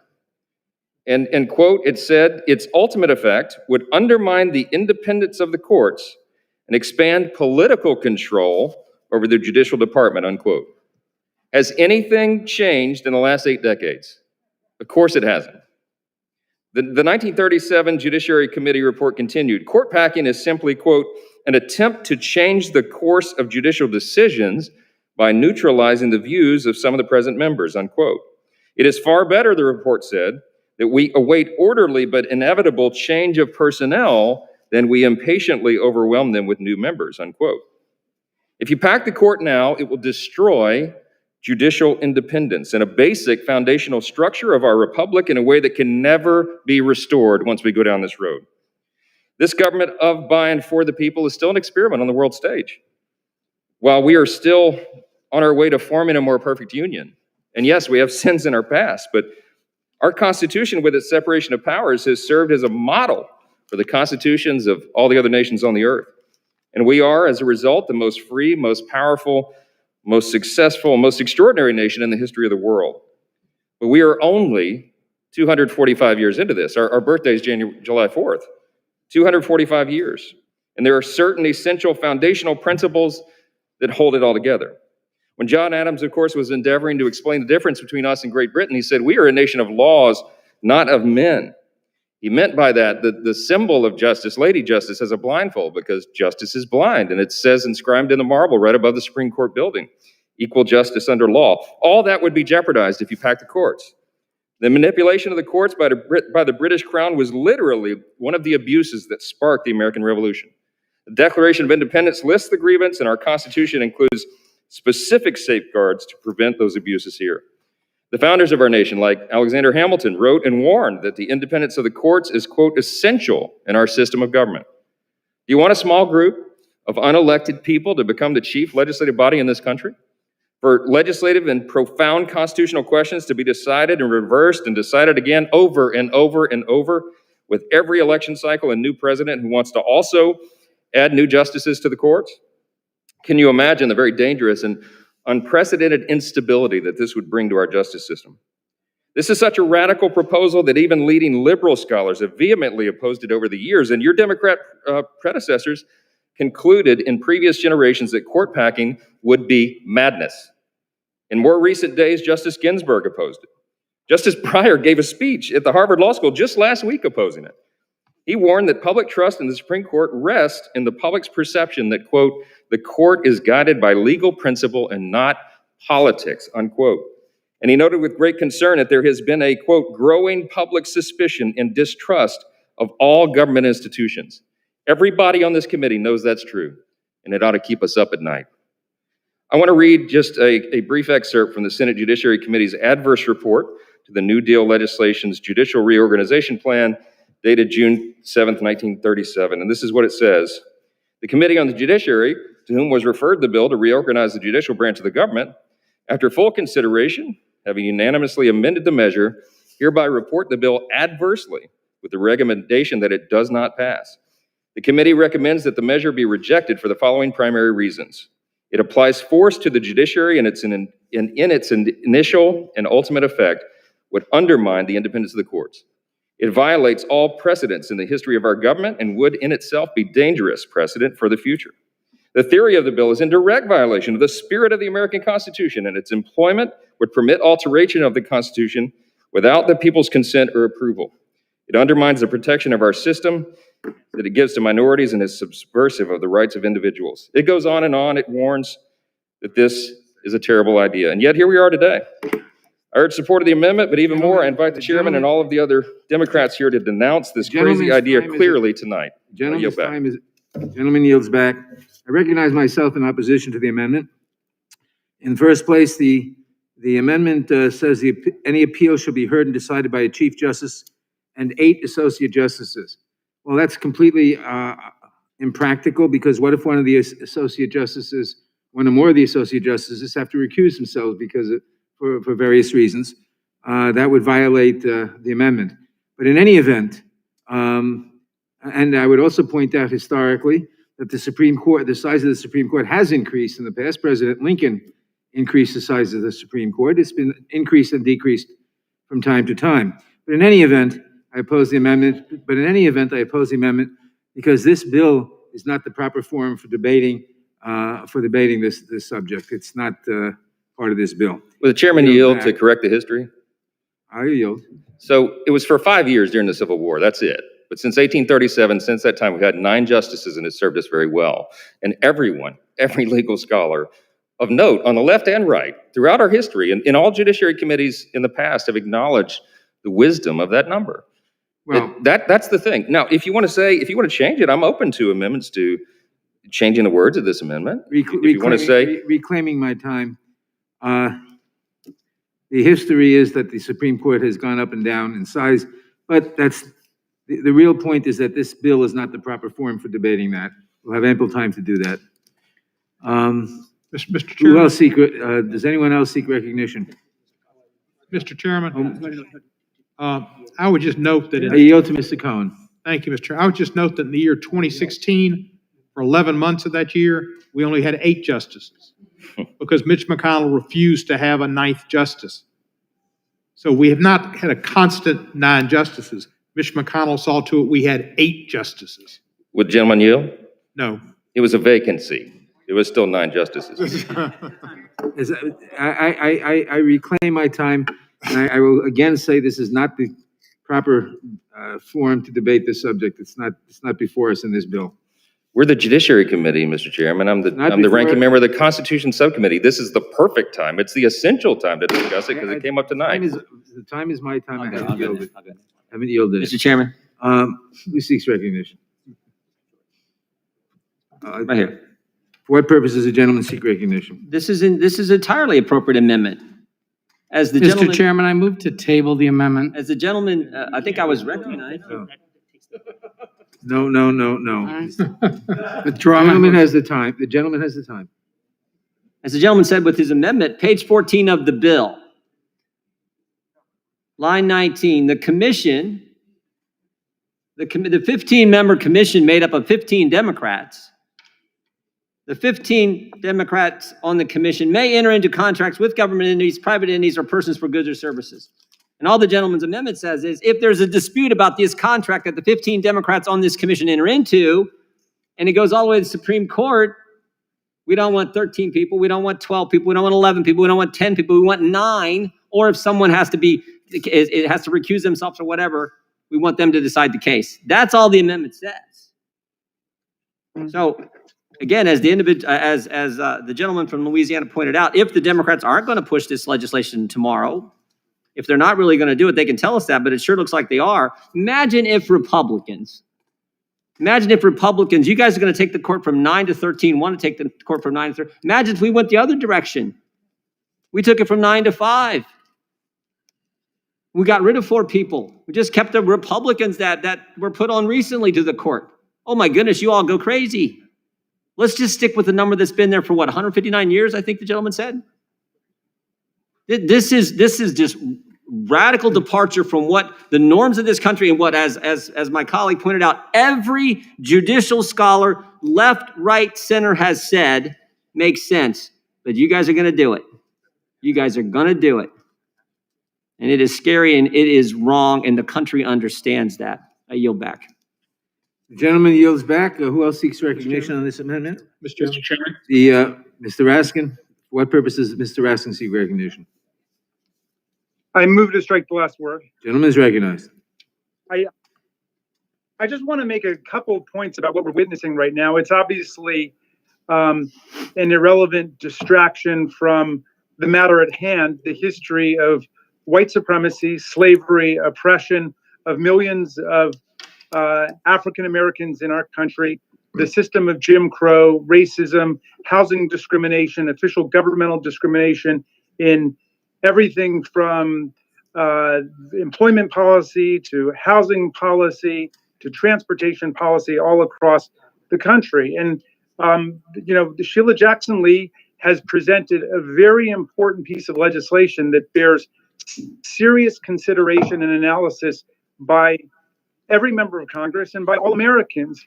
And I think that there's something trivializing about what's just happened, but let's go ahead and discuss it. To begin with, we come out of a period of extreme court packing by Mitch McConnell and Donald Trump. Mr. Cohen raised the question of the sandbagging and the derailment of Merrick Garland's nomination to the U.S. Supreme Court. Merrick Garland is the Chief Judge of the D.C. Circuit, one of the most distinguished jurists in the country. They refused even to give him a hearing for an entire year on the totally phony rationale that we don't have hearings for Supreme Court justices in the final year of a president's term. A completely new test they made up for Barack Obama. And then when there was a vacancy just 2 months before Donald Trump was to leave office, they stampeded through the Senate, overthrowing their own rule, the nomination of Amy Coney Barrett. That is court packing, as well as everything they've been doing to put a series of essentially unqualified right-wing bloggers on the federal circuit courts across the land by repealing the filibuster for appointments to the court. That was what Mitch McConnell did. They wanted to get rid of the filibuster so they could pack the courts, and they proceeded to do it. And of course, they're going to be whining about the filibuster, just like they're whining about proposals to study what to do about the system of right-wing judicial activism that they've imposed on the country over the last several years. But the gentleman has raised properly the question of the Supreme Court's involvement in racism and white supremacy. Of course, the Supreme Court referred the Dred Scott decision, which was a white man's compact, and that there were no rights that African Americans have that the white man is bound to respect. And then even after the Civil War and the passage of the Reconstruction Amendments, the Supreme Court in Plessy versus Ferguson upheld the regime of separate but equal. And Jim Crow, and that lasted all the primary case and Brown's Board of Education in 1954, and for about 2 decades, the Supreme Court actually recognized African Americans until we get a complete racial backlash, and then we get into a period like we're in now with the Roberts Court, the Rehnquist Court. We get Bush versus Gore. We get Shaw versus Reno, Miller versus Johnson. We get Shelby County versus Holder, cutting the heart out of the Voting Rights Act. So yes, the Supreme Court is part of the engine of white supremacy in the country, and we can't think of it as something separate. I don't know what my position is on any hypothetical bill that is being bandied about tonight to distract everybody, but I think it's fine to make the Supreme Court part of the conversation, because the Supreme Court, for the vast majority of our history, has not been part of the solution to the problem of slavery and racism. The Supreme Court has been part of the problem. I yield back to you, Mr. Chairman. The gentleman yields back. Mr. Chairman. For what purpose does Mr. Shabbat seek recognition? Move to strike the last word. Gentleman's recognized. Thank you, Mr. Chairman. Packing the Supreme Court. This is a blatant exercise of raw political power. And I guess since we're here tonight and it's come up tonight, Mr. Chairman, I again would like to just ask you, is this actually your intention to introduce this legislation? And I'll yield to you.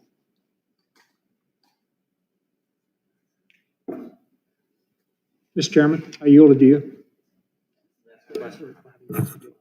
We'll have an announcement tomorrow. Okay, well, tomorrow is in about an hour and 40 minutes, so we'll be around midnight. I didn't mean that quite that literally. All right. Well, we'll bated breath, but and I want to commend the gentleman from Louisiana for offering this amendment, because the amendment goes back to the bill that we're talking about here, when the bill relative to reparations calls for a study. You know, we're just going to study it. We're going to study slavery, its effects, And what are we going to do about it? And then the answer, of course, we know that's going to come out of that commission is something that's been talked about for some time now, and that's reparations, which, as I mentioned before, is basically taking money from people who never owned slaves and give it to people who never were slaves. Slavery ended again 150 years ago, so that's what's happening here. And packing the Supreme Court, as you apparently want to do, we'll find out tomorrow for sure. Although, again, the president already announced a commission that was loaded with a bunch of folks from left-wing organizations and universities and academics, and I think we know exactly where they're going to go. But packing the Supreme Court, as you want to do, would totally politicize the court. And politicizing the court to such a degree would destroy public trust in the one institution that still has the public's trust. They certainly don't trust our branch of the government, unfortunately. I think if we work together in a bipartisan manner, we could actually earn their trust once again, and that's what we ought to be doing, which both of the this legislation is the furthest thing from something that's bipartisan or that has both sides' input in it. But we shouldn't do that to the Supreme Court. Public trust in that institution, to damage that is, I think, packing that court would do, would probably be irreparable. That's why it hasn't happened for a century and a half. And you talk about it going up and down, which sure as heck hasn't gone up or down for a long, long time. And I guess one consolation is that I think the president has to know that if you actually move ahead with this, it's going to hurt both him and you politically tremendously, just as it did FDR when he attempted and failed to do this. So maybe the president will figure that he can, and I think this may be what's happening here, that he can placate his radical left supporters by calling this commission together, maybe ultimately not moving forward with it. But the Democratic makeup of both the House and the Senate is so left-wing, so radical now that you just may move ahead with this thing. And then God help the country. And I'd now like to yield to the ranking member, Mr. I thank the gentleman for, I bet at tomorrow's press conference, the Democrats are going to tell us that packing the court is really infrastructure. How much you want to bet? I mean, and the professor from Maryland, his revisionist history, it wasn't the Republicans in the Senate who changed the filibuster, it was Senator Reid. He changed it. You guys just redefine things, make things up. I mean, this is, and the professor from Maryland said that it's an irrelevant distraction. Adding 4 new justices to the Supreme Court, changing 159 years of American history, is a distraction. This is looniness. I mean, I've never seen anything like it. Packing the Supreme, you guys just redefine terms. Infrastructure now means everything. Packing the court used to mean you added justices to the court, which they're going to attempt to do in a press conference that they unveil their bill tomorrow. They now accuse us of packing the court when we just tried to fill the 9 spot, the open seats. You could, the gentleman is right. Where they're headed is scary. It should frighten every single American. I hope you stop. I hope you don't do it. But the chairman of the House Judiciary Committee leading a bill, sponsoring a bill to pack the United States Supreme Court, add 4 new justices. It's never happened in American history. I yield back to the gentleman. His time has expired. What purpose does the gentlelady from Florida from Texas seek recognition? I love Florida, Mr. Chairman, but I am from Texas, and I thank Second you time so we've very done that much. today, I know. I mentioned my father in a previous, I rise to strike the last word, in a previous statement. And I'd said earlier that this is not about any one of us, but I do believe it's about facts. And as I continue to hear the debate of my good friends, and they are my good friends on the other side of the aisle, I couldn't help but bring a finite and small story of my own that realistically tells the truth. What happened to Black men and Black women? What happened to those families that lived in those closed communities and raised their children? with the aspirations that education would bring them a brighter day. Well, I can tell you, my friends, what happened. For that reason, I don't take issue with anyone's integrity, but it hurts my heart that a distraction like this amendment would again tell Black people in America, you don't matter. We don't care. We don't care about your pain. We don't care about the 4 million who were held in slavery. We don't care about the wealth that this country was built on cotton when cotton was king. We don't care. We don't care that those enclaves of Black communities with restaurants and beauty shops and others were ultimately destroyed by highways, the inability to access loans or banking or capital. We don't care about the idea that you didn't have enough money to send Johnny to college. We don't care that sometimes your only route out is athletics. But then again, how many we leave behind? We don't care.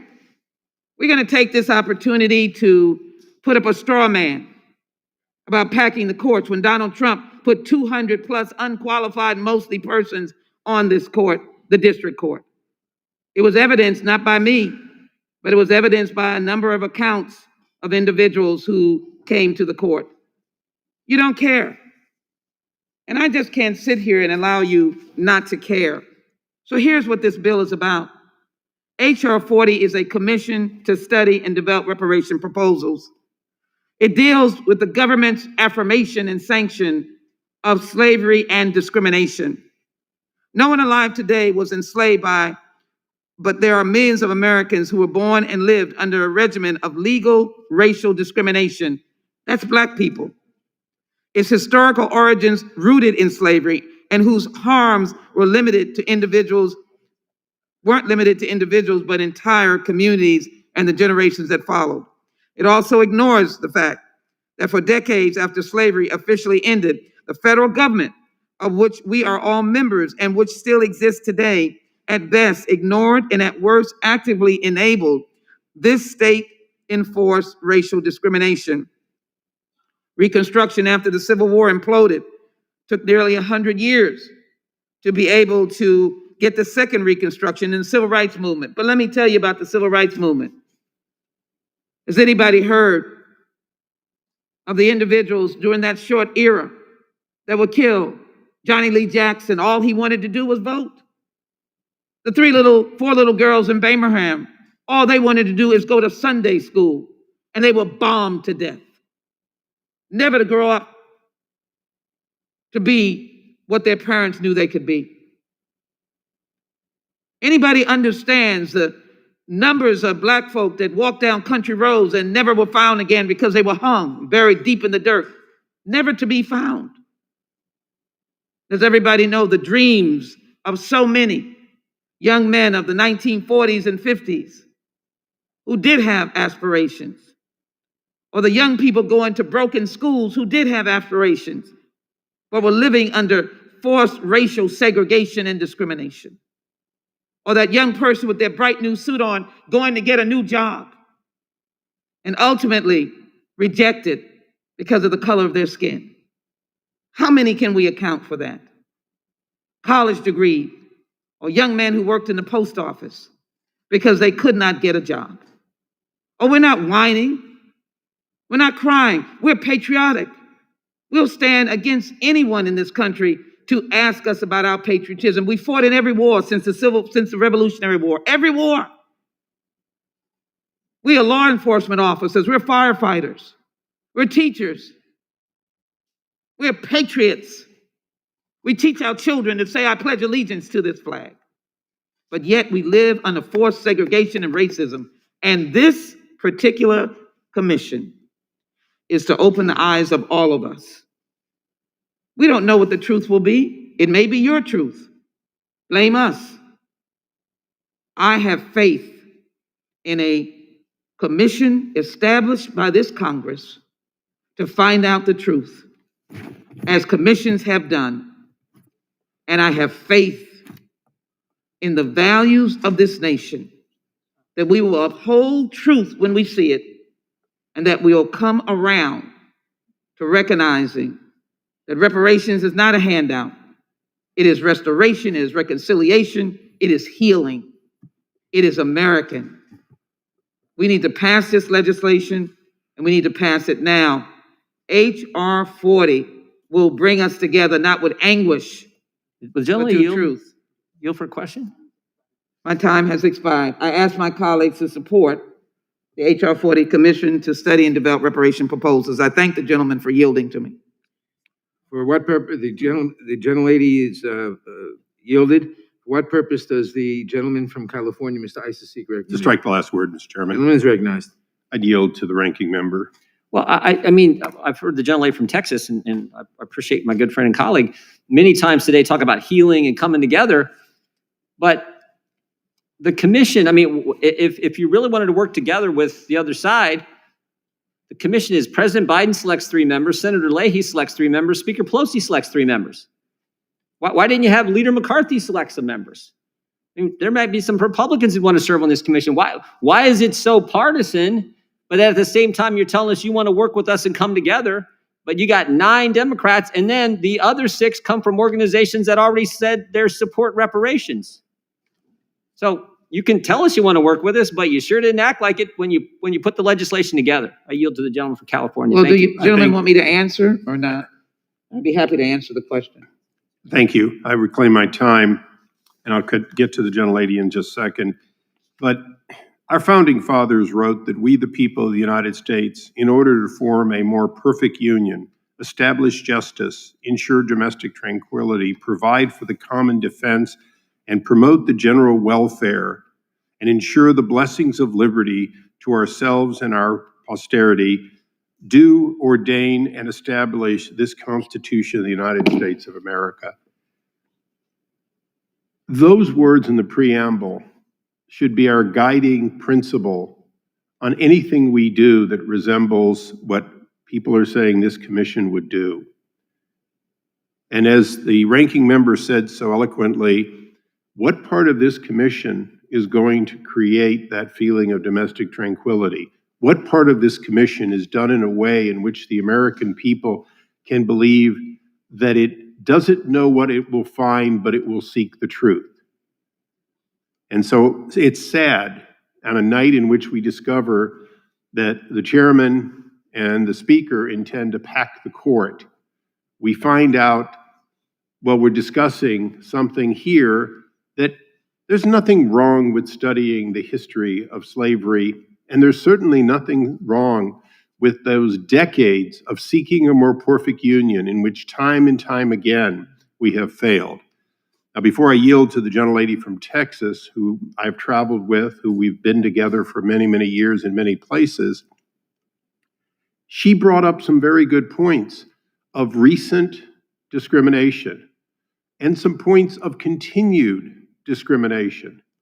This committee has, over its life, been dedicated time and time again to looking at current discrimination, current unfairness, and correcting it. And I would hope that at some point we return to just that, because the gentlelady clearly has ideas of things which still need to be changed in order to live up to our ancestors, at least politically, who asked us to form a more perfect union and to ensure domestic tranquility and to seek justice for all. And I would yield to my good friend from Texas. I thank the gentleman, and first let me say to the ranking member of the full committee, my time had expired. I know that I'd always welcome the opportunity to yield to Mr. Jordan, so thank you for understanding that. To the gentleman from California, we have traveled together, and I'll get to the point, and let me just respond to Mr. Jordan. First of all, I welcome any of my friends that would love to be a co-sponsor of this legislation. We're not finished. We're going to continue to do so, but as the legislation is now written, it is in consultation with this committee, and we have every opportunity to be able to engage Republicans or engage Republicans through the minority leader. So we're open to truth. We want everybody to be able to accept the truth. And with that, I would say to my good friend from California, the idea of a more perfect union is emotionally unique to all of us, meaning it means something to us. And yes, this committee has looked over the decades, over its history of injustices, and I'm proud to say in our tenure, we've done things together. But walk a mile in the shoes of the descendants of those enslaved Africans, but more importantly, walk a mile in the shoes of those who are still feeling the vestiges and legacy of both racism and segregation. And my friend, it has come through various governmental actions. So I don't want to predict. That's why I always say it's not about a check. It's about the study and the development of systemic response that you can be a part of. Because the only way we will heal and repair and restore is if we work together on this. The one thing this room cannot deny tonight is that African Americans today, April 14th, 2021, are not experiencing racism in America today. You can't deny it. So let's get this commission that is congressionally run, comes out of the Congress, that we will have the opportunity to get the report back to us. With that, I yield back to the gentleman. And I yield back. The gentleman yields back. For what purpose does Mr. Swalwell seek recognition? I move to strike the last word. Gentleman is recognized. Mr. Chairman, a CNN story struck me just a couple days ago as we were preparing for this hearing. It said that a century ago, a Black couple owned a beach resort in Manhattan Beach, a Southern California town, probably in Mr. Liu or Miss Bass's district, known for its scenic expanse, and inviting soulful energy, and the songs of Black entertainers radiated throughout the corridors of the dance hall and lodge. But the music and good times would not last due to the strict racial segregation that dominated American life then. That's right. Harassment from white neighbors and the Ku Klux Klan tore away at the dreams of owners, Charles and Willa Bruce. The final blow came in 1924, when the city took the property through eminent domain and paid the couple a fraction of what they asked for. The city wanted the land for a park. The Bruces left and died 5 years later, leaving many heirs, many who are still alive today. Now, there's a move afoot to provide justice to their descendants. Los Angeles County officials on Friday said they are working with state lawmakers on legislation that would return the property, which is worth $75 million. That's one family in America that suffered through discrimination in this country.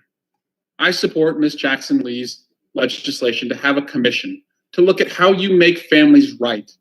Not every family like the Bruces will have a LA County supervisor advocating on their behalf, who happens to be former member of Congress, Janice Hahn, who's leading the effort there. Not every family will have someone fighting to make sure that they are made whole. This commission looks at how we can best do that. That's why I support it. Now, I see these efforts to talk about the Supreme Court and democratic roles back in the 19th century as just a way to ignore the responsibility we all have to Black Americans, to make sure that they are made whole. I understand why it may be uncomfortable if you have supported for the last 5 years a person who said that many people coming to our country from the continent of Africa are coming from S-hole countries, the same countries that many slaves against their will were brought to America. I understand why that may make you uncomfortable. I understand that if you voted to keep Confederate monuments in the Capitol, this may be an uncomfortable conversation and you would rather talk about the Supreme Court. So it really comes down to this. If you think racism, slavery was not a problem in our country, you should vote against Ms. Jackson Lee's legislation. If you think Jim Crow did not exist and didn't affect people still today as it was passed down in their families and the discrimination and the hardships they've suffered, you should vote against this.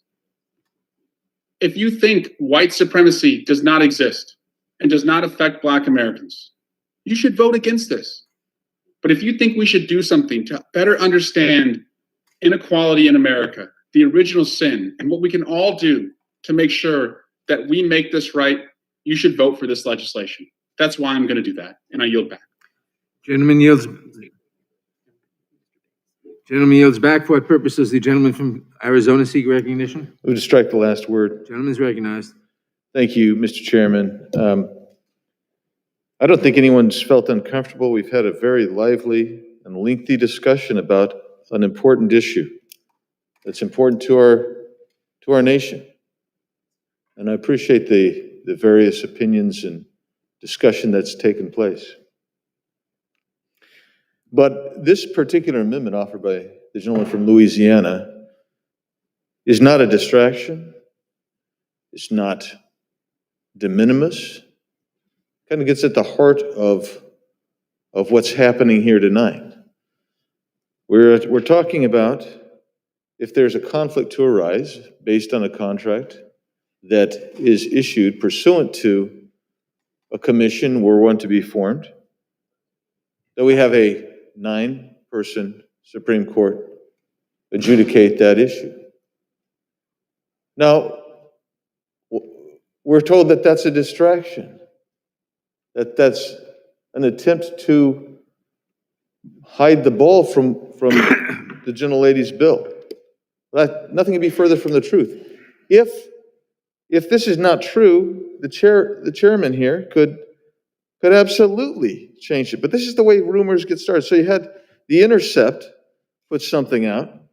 That's picked up by the Daily Wire. That's picked up by other news services. And this is what they say, that the House and Senate Democrats are going to unveil the legislation to pack the Supreme Court with 4 new justices. And packing a Supreme Court is that. You're adding Supreme Court justices so you can get an unfair advantage that you don't have now. It isn't by filling vacancies. You can't change the term.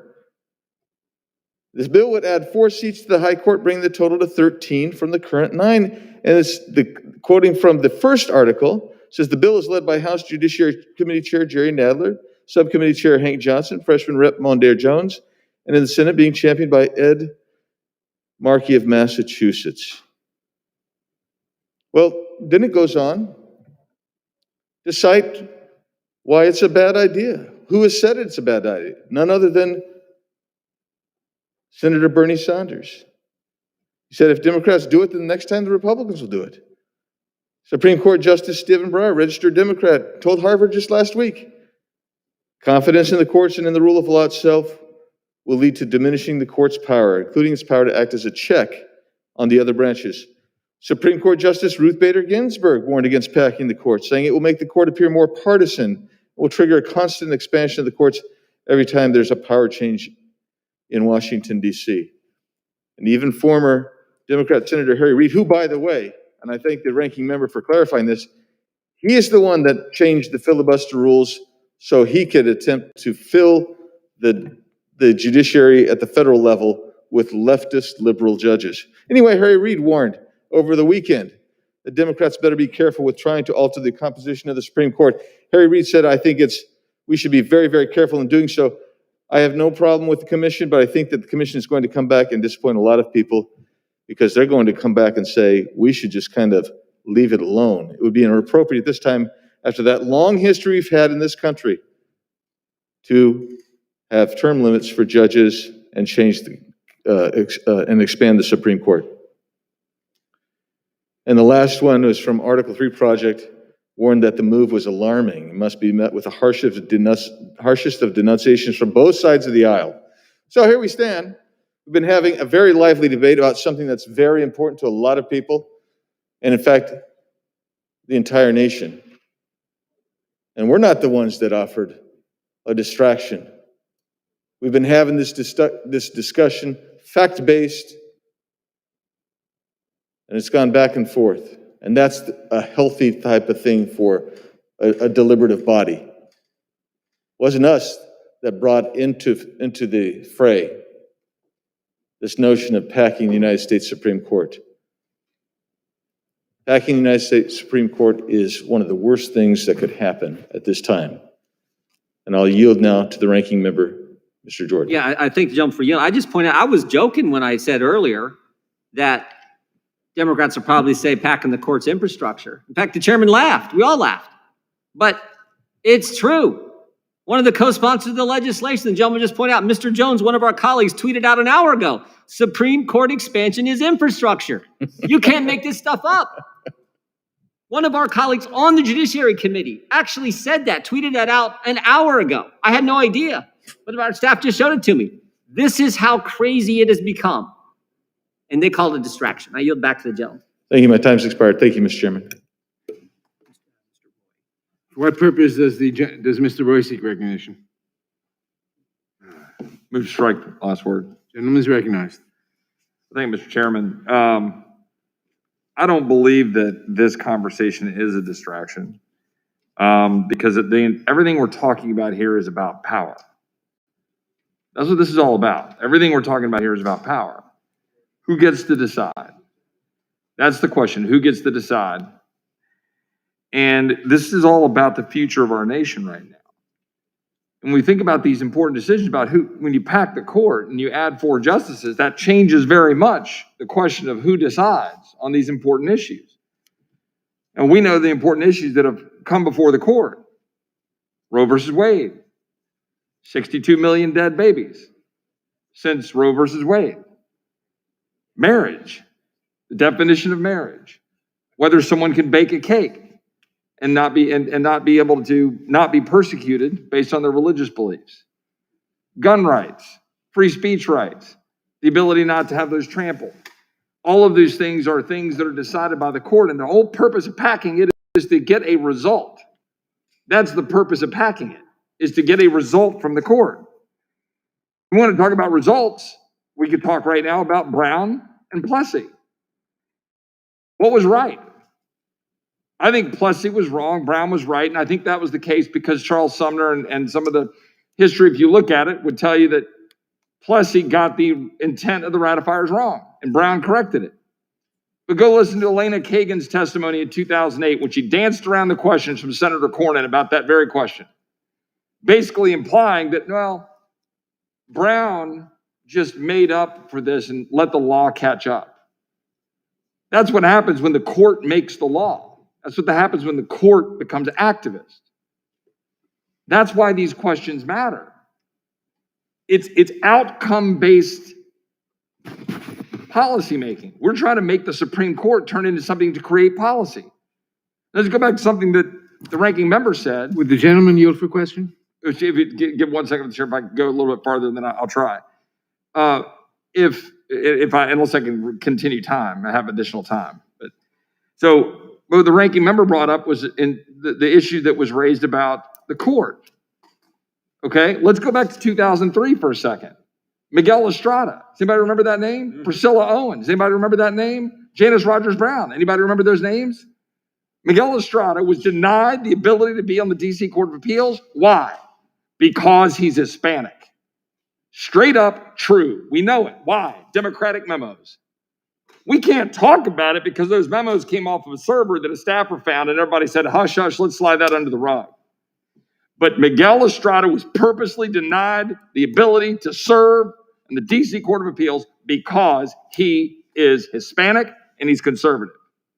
That's a fact. We know it's a fact. Oh no, but sweep that aside. Priscilla Owens, Janice Rogers Brown, African-American woman from California, also denied. Bill Frist thought about blowing up the filibuster, chose not to. Who blew up the filibuster? Democrat Harry Reid blew up the filibuster. And here we sit. I yield to the ranking member. The gentleman is exactly right. I thank gentleman for yielding. This is about power. Why 4 seats? Why not 1? Why not add 2? Why not 3? Why not 5? Why 4? Why the number 4? Because that gives them a 7-6 majority. It is totally about power. Why go to 13? Because you want the 4 liberals on the court to deal with the very issues the gentleman brought up, the life issue and everything else. It is totally about raw political power.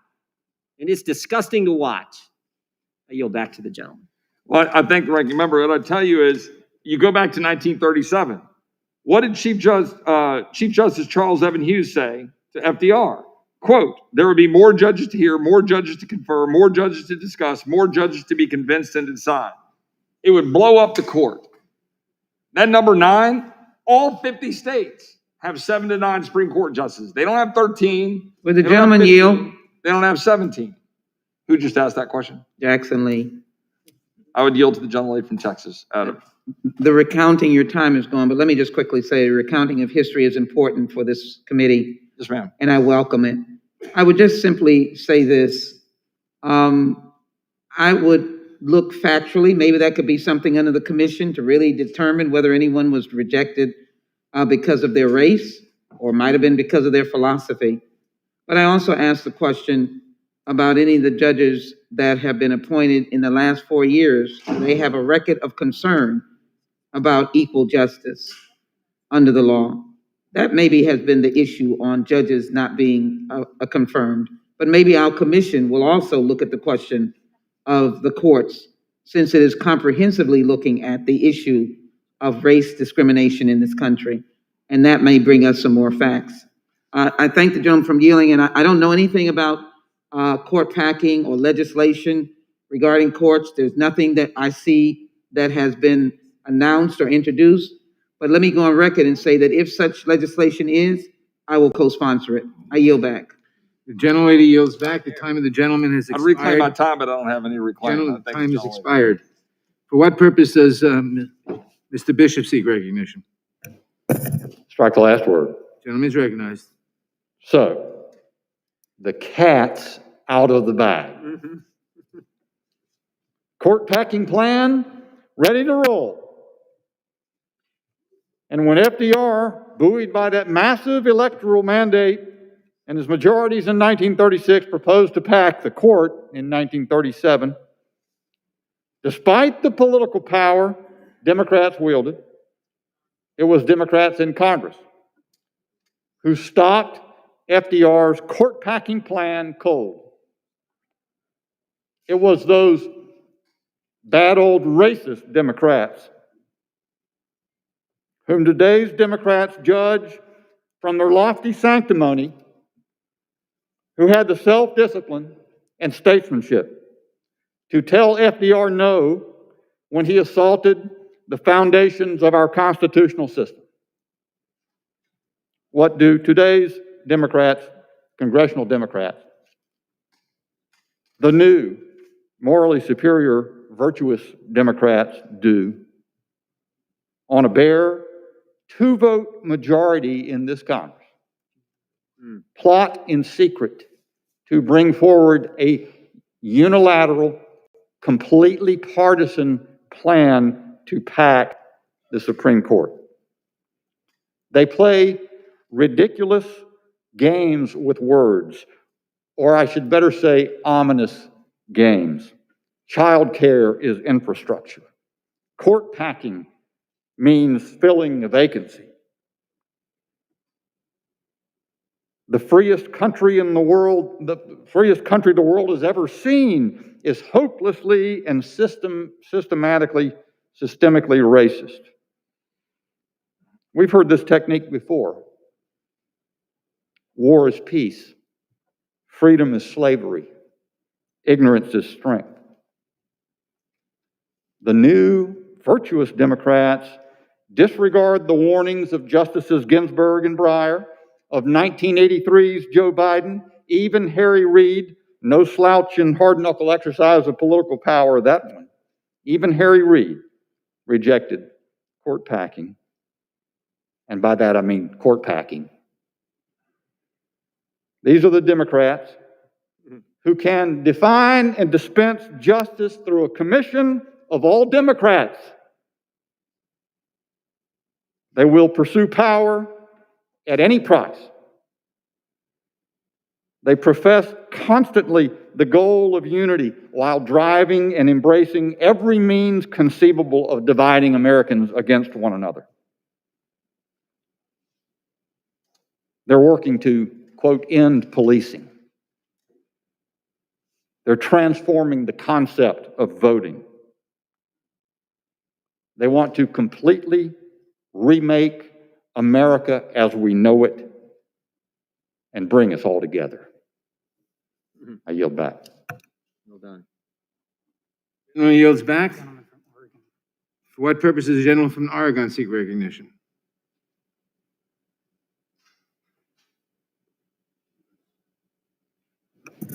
Move to strike the last word, Mr. Chair. Gentleman is recognized. I yield to Mr. Johnson from Louisiana. I really thank the gentleman for yielding. I have to first respond to my good friend, Ms. Jackson Lee. She suggested that our urgent concern tonight about this breaking news that there's a plan afoot to radically transform the U.S. Supreme Court is somehow a signal that we don't agree that slavery was an unspeakable national sin and that racial discrimination is a wretched evil. So let me be crystal clear. All of us agree that racism violates the most fundamental principles of our great nation and the rules of our Creator to boot. The central idea of America is that we boldly declare the self-evident truth that all men are created equal, and they are thus endowed with the same inalienable rights. Our founders said that because they believed and understood that all men are created in the image of God. And because of that, every single person has inestimable dignity and value, and your value is not related in any way to the color of your skin or what neighborhood you live in, what you made on the ACT, what you look like, what your talents are, none of that. All that's irrelevant. Your value is inherent because it is given to you by God. So it follows then that any fool who contends that he has some sort of natural right of supremacy over his neighbors violates not only the foundational creed of America, but also the greatest commandments of the God who created him. Because we're told in Scripture that we love the Lord our God first and then love our neighbor as ourselves. So that aside, I just wanted to bring us back to the point, this urgent point, this thing that we're all so deeply concerned about, that we might just radically transform one of the fundamental institutions that is holding this great republic together, the one that was founded by those foundational truths in the Declaration. Let me read and just close with two more excerpts from that Senate Judiciary Committee's adverse report to the New Deal legislation's judicial reorganization plan from 1937. Quote, "Shall we now, after 150 years of loyalty to the constitutional idea of an untrammeled judiciary, duty-bound to protect the constitutional rights of the humblest citizen, even against the government itself, create the vicious precedent which must necessarily undermine our system? The only argument for the increase, which survives analysis, is that Congress should enlarge the court so as to make the policies of the administration effective.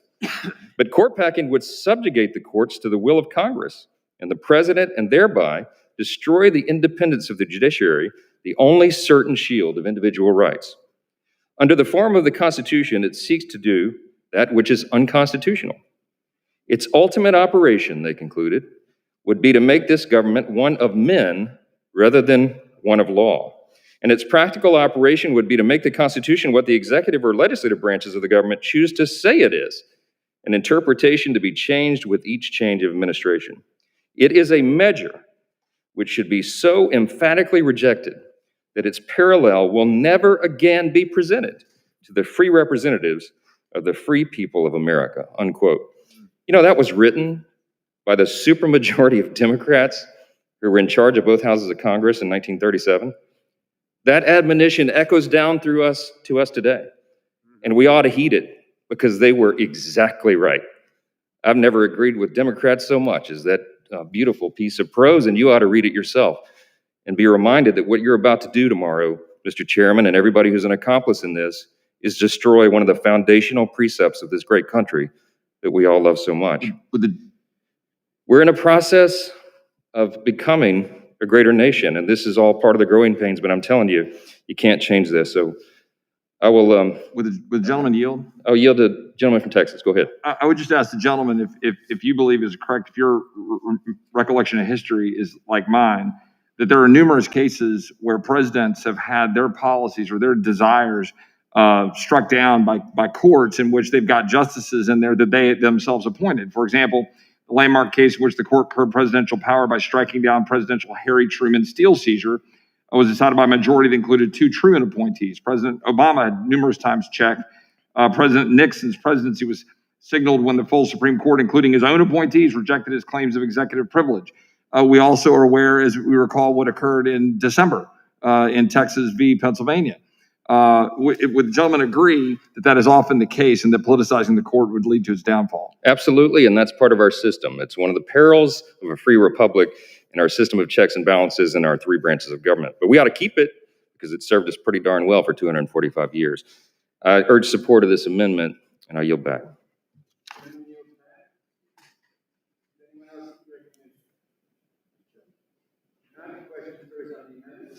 All in favor, say aye. Aye. Opposed, no. I have No. submission. The noes have it.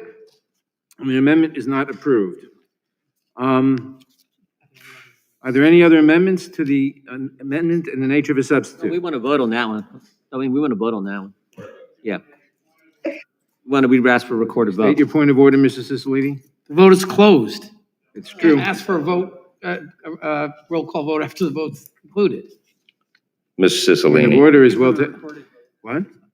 seriously? Yeah. Seriously. Seriously? Seriously. Come Mr. on. Cicilline, we'll, technically, I think Mr. Cicilline is right, but Well, this is but all we political will, power. This we will- will give you the courtesy of a recorded vote. The clerk Thank you, will Mr. call the Chairman. roll. God bless you. Mr. Nadler. No. Mr. Nadler votes no. Ms. Lofgren. No. Ms. Lofgren votes no.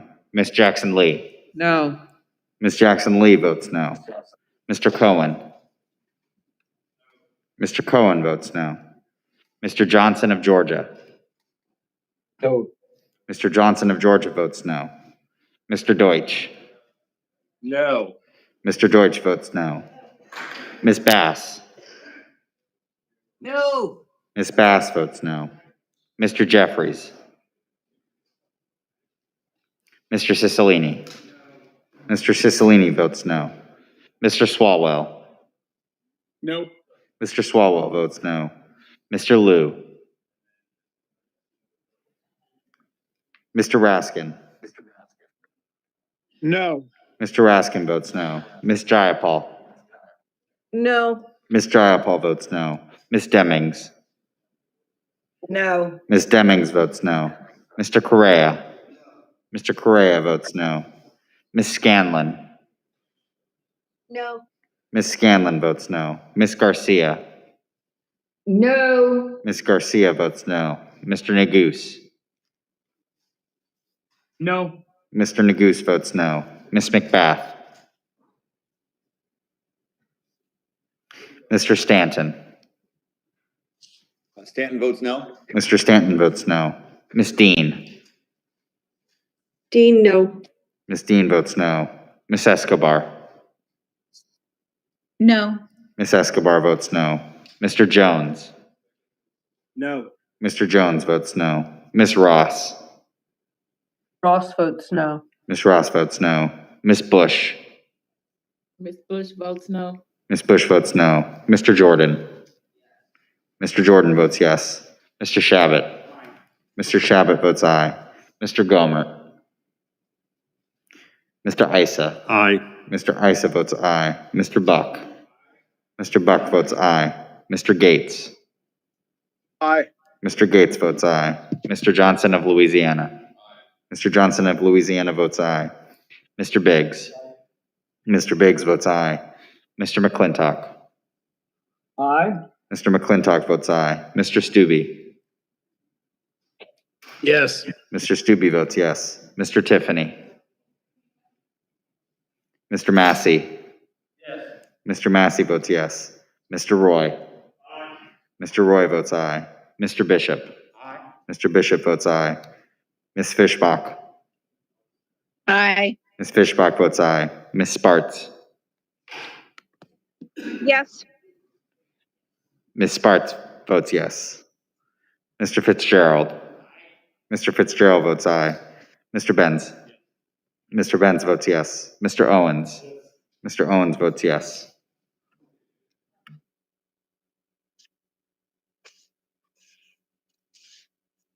How am I recorded? Mr. Liu, you are not recorded. Who votes no? Mr. Liu votes no. Mr. Jeffries, you are not recorded. Mr. Jeffries votes no.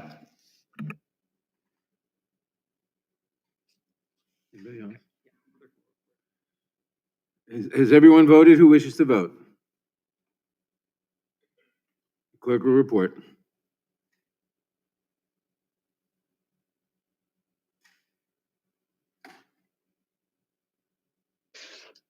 Mr. Chairman, there are 17 ayes and 24 noes. The amendment is not agreed to. Are there any further amendments to the amendment in the nature of a substitute? Hearing none, The question occurs on the amendment in the nature of a substitute. This will be followed immediately by a vote on final passage of the bill. All those in favor respond by saying aye. Aye. Opposed, no. In the opinion of the chair, the ayes have it. The amendment in the nature of a substitute is agreed to. A reporting quorum. What purpose does Ms. Jackson Lee seek recognition? I'd like to offer two documents into the record. I'd like to offer into the record a letter from the U.S. Conference of Mayors dated April 13th, 2021. And I'd like to acknowledge the Why We Can't Wait letter that had more than 300 co-sponsors, asked unanimous consent. Without objection. I'd like to put into the record page 1 of the Constitution and pages, Amendment 13, 14, and 15, ask unanimous consent to place those statements in the Constitution in the record. Without objection. Reporting quorum being present, the Mr. question Chairman. is on the motion to report the bill Mr. Chairman. HR40 as amended favorably to the House. Mr. Chairman, For what purposes Mrs. Swallow seek recognition? thank you. I would also seek unanimous consent to offer into the record a Monday, April 12, 2021 CNN article. A black family's beach property in California was taken during the Jim Crow era. The county has now given it back and it's worth millions. Without objection. Chairman. For what purposes Mr. Jeffries seek recognition? Ask unanimous consent to enter into the record a few articles, one on the Freedmen's Bank, one on what happened 99 years ago in the Tulsa Race Massacre, one on the next New Deal must be for Black Americans, 2, one on how the GI Bill's promise was denied to 1 million Black World War II veterans, and one on the story behind 40 Acres and a Mule. Without objection.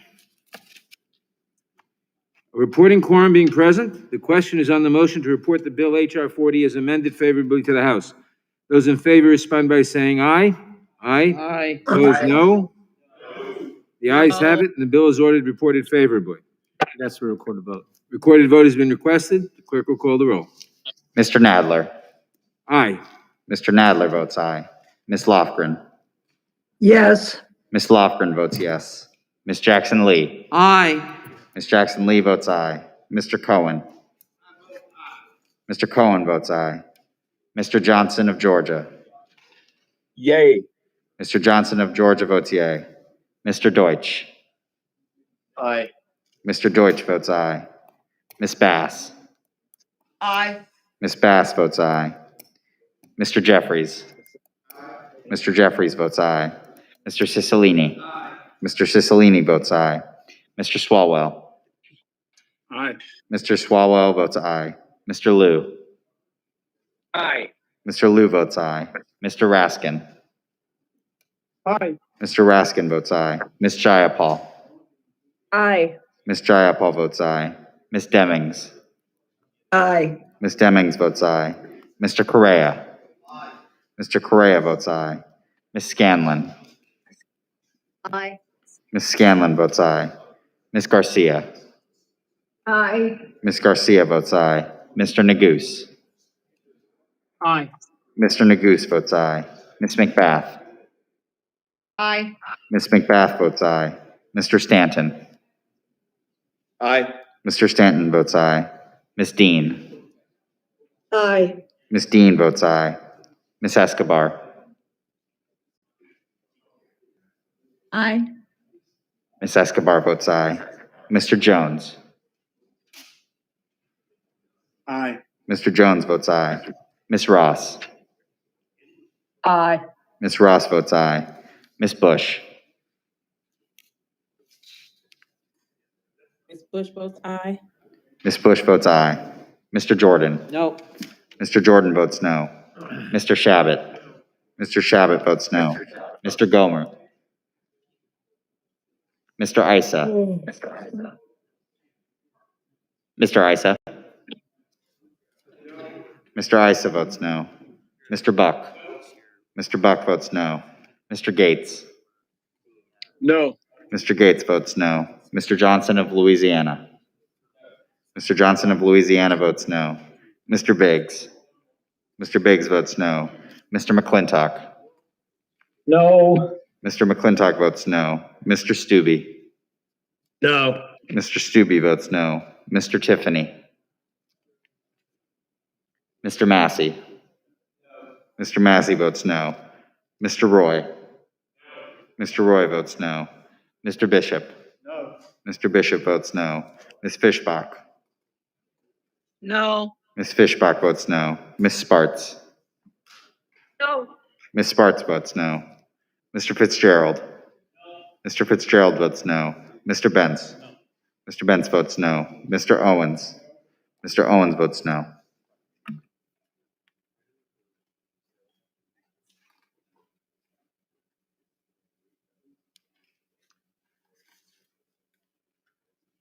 Has everyone voted who wishes to vote?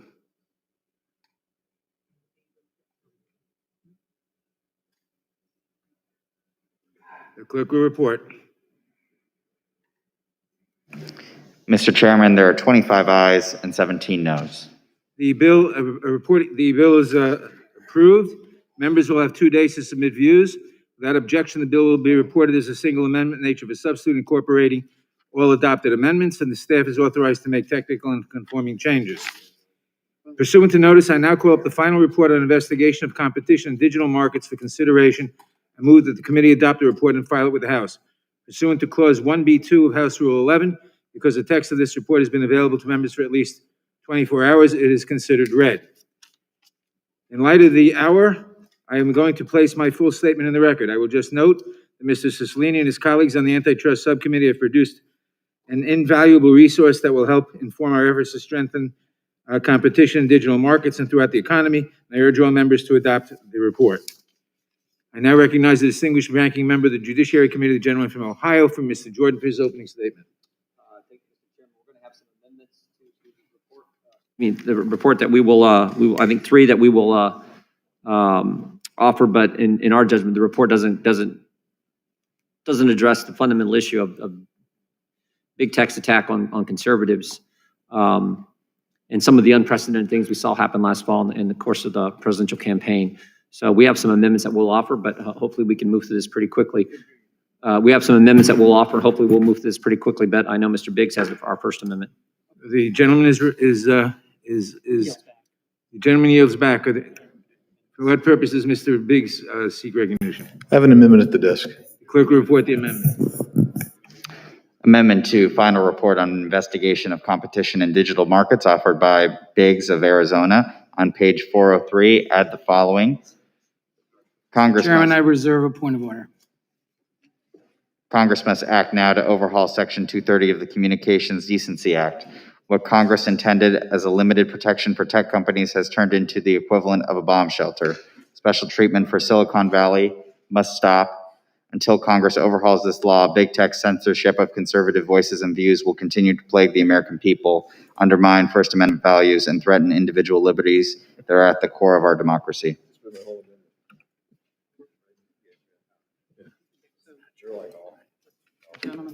Yeah. The gentleman is recognized for 5 minutes in support of your amendment. Thank you, Mr. Chairman. And the clerk has just read the amendment in its entirety, and I appreciate that.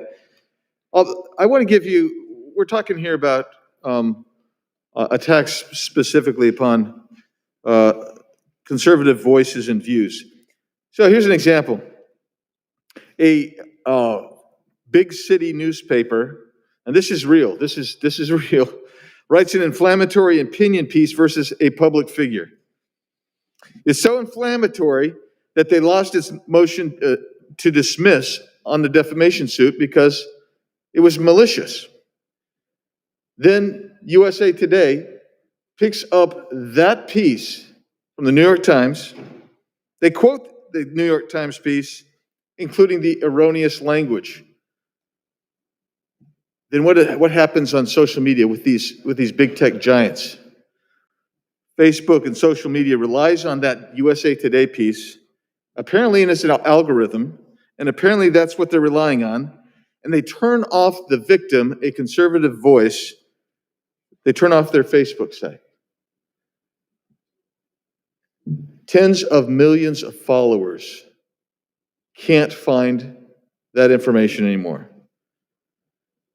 And that is the victimization and the censorship by high-tech, big tech giants of conservative views and voices. Let me give you another example.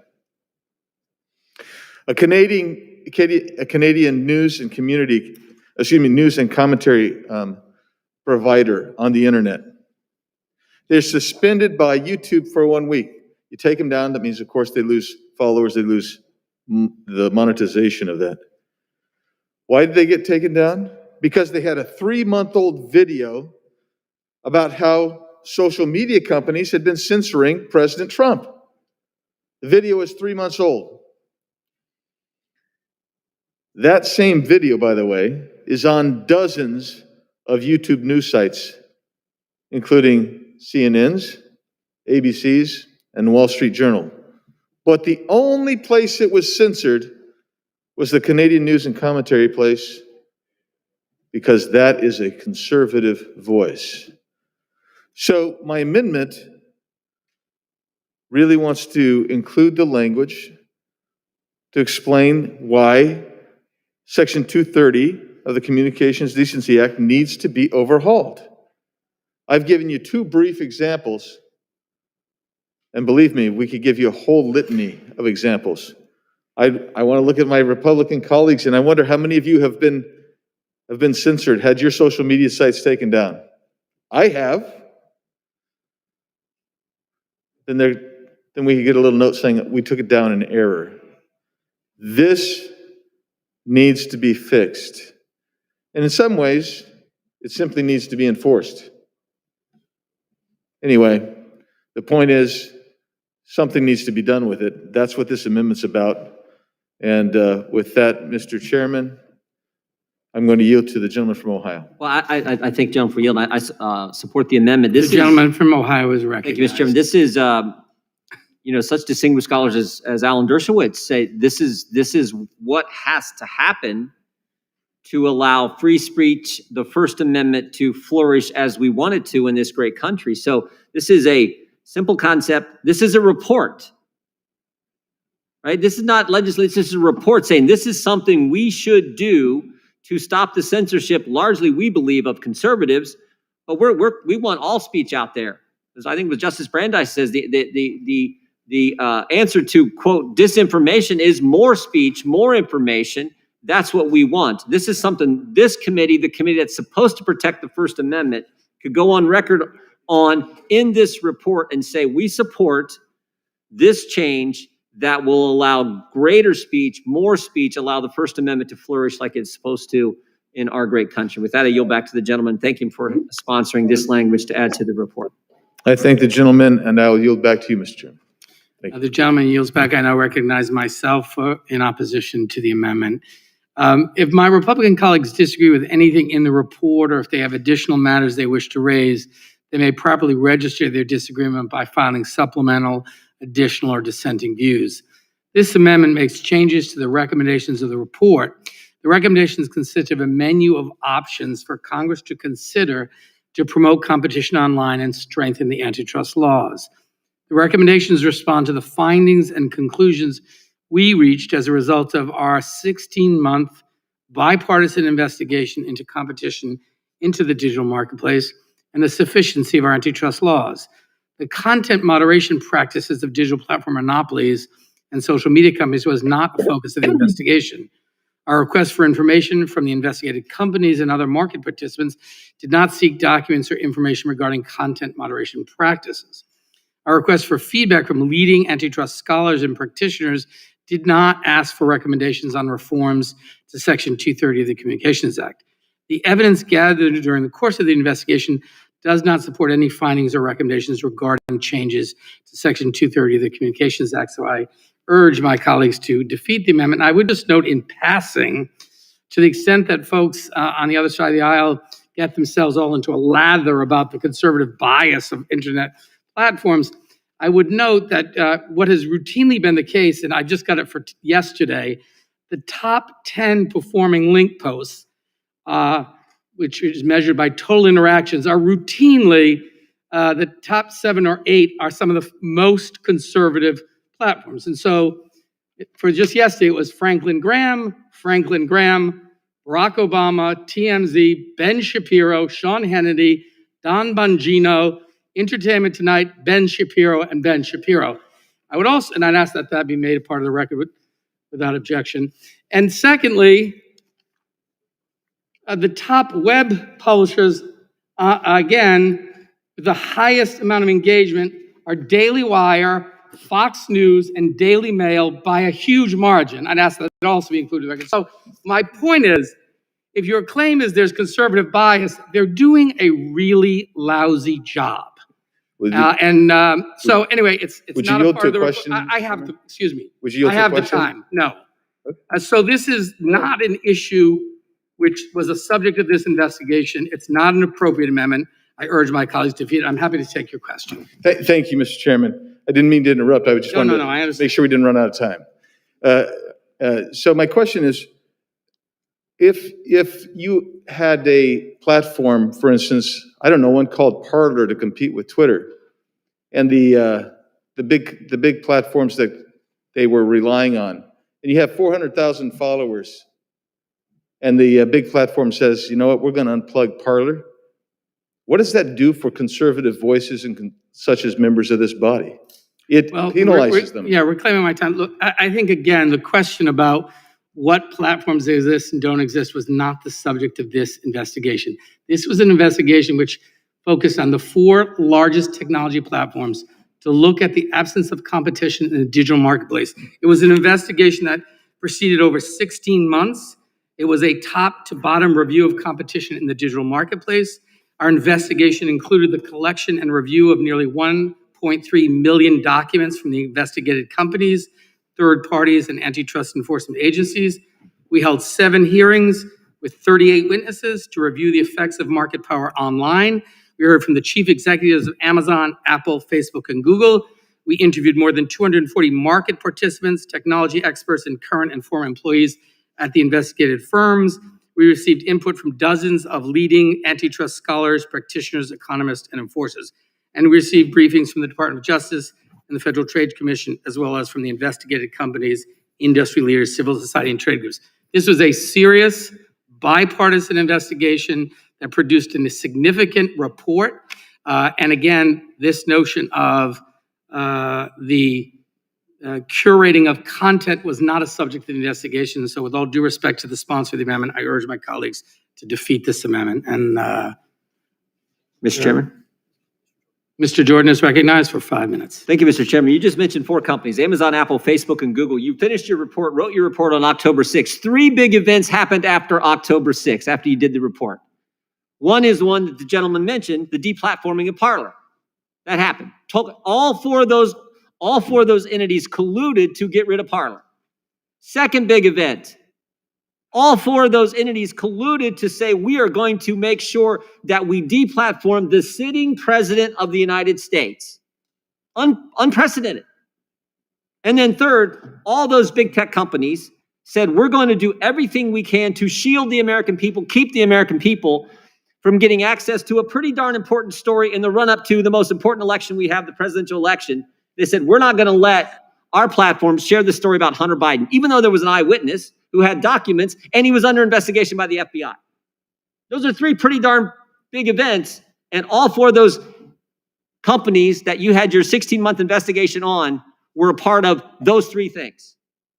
And this gentleman and our colleague has offered an amendment, say, look, if they're going to do this kind of stuff and they're going to censor conservatives and do whatever, at least there should be some liability protection. The liability protection they have shouldn't be there. Pretty simple approach. So you can do it. You had that great investigation that you said you did all this work, 16 months. You wrote the report on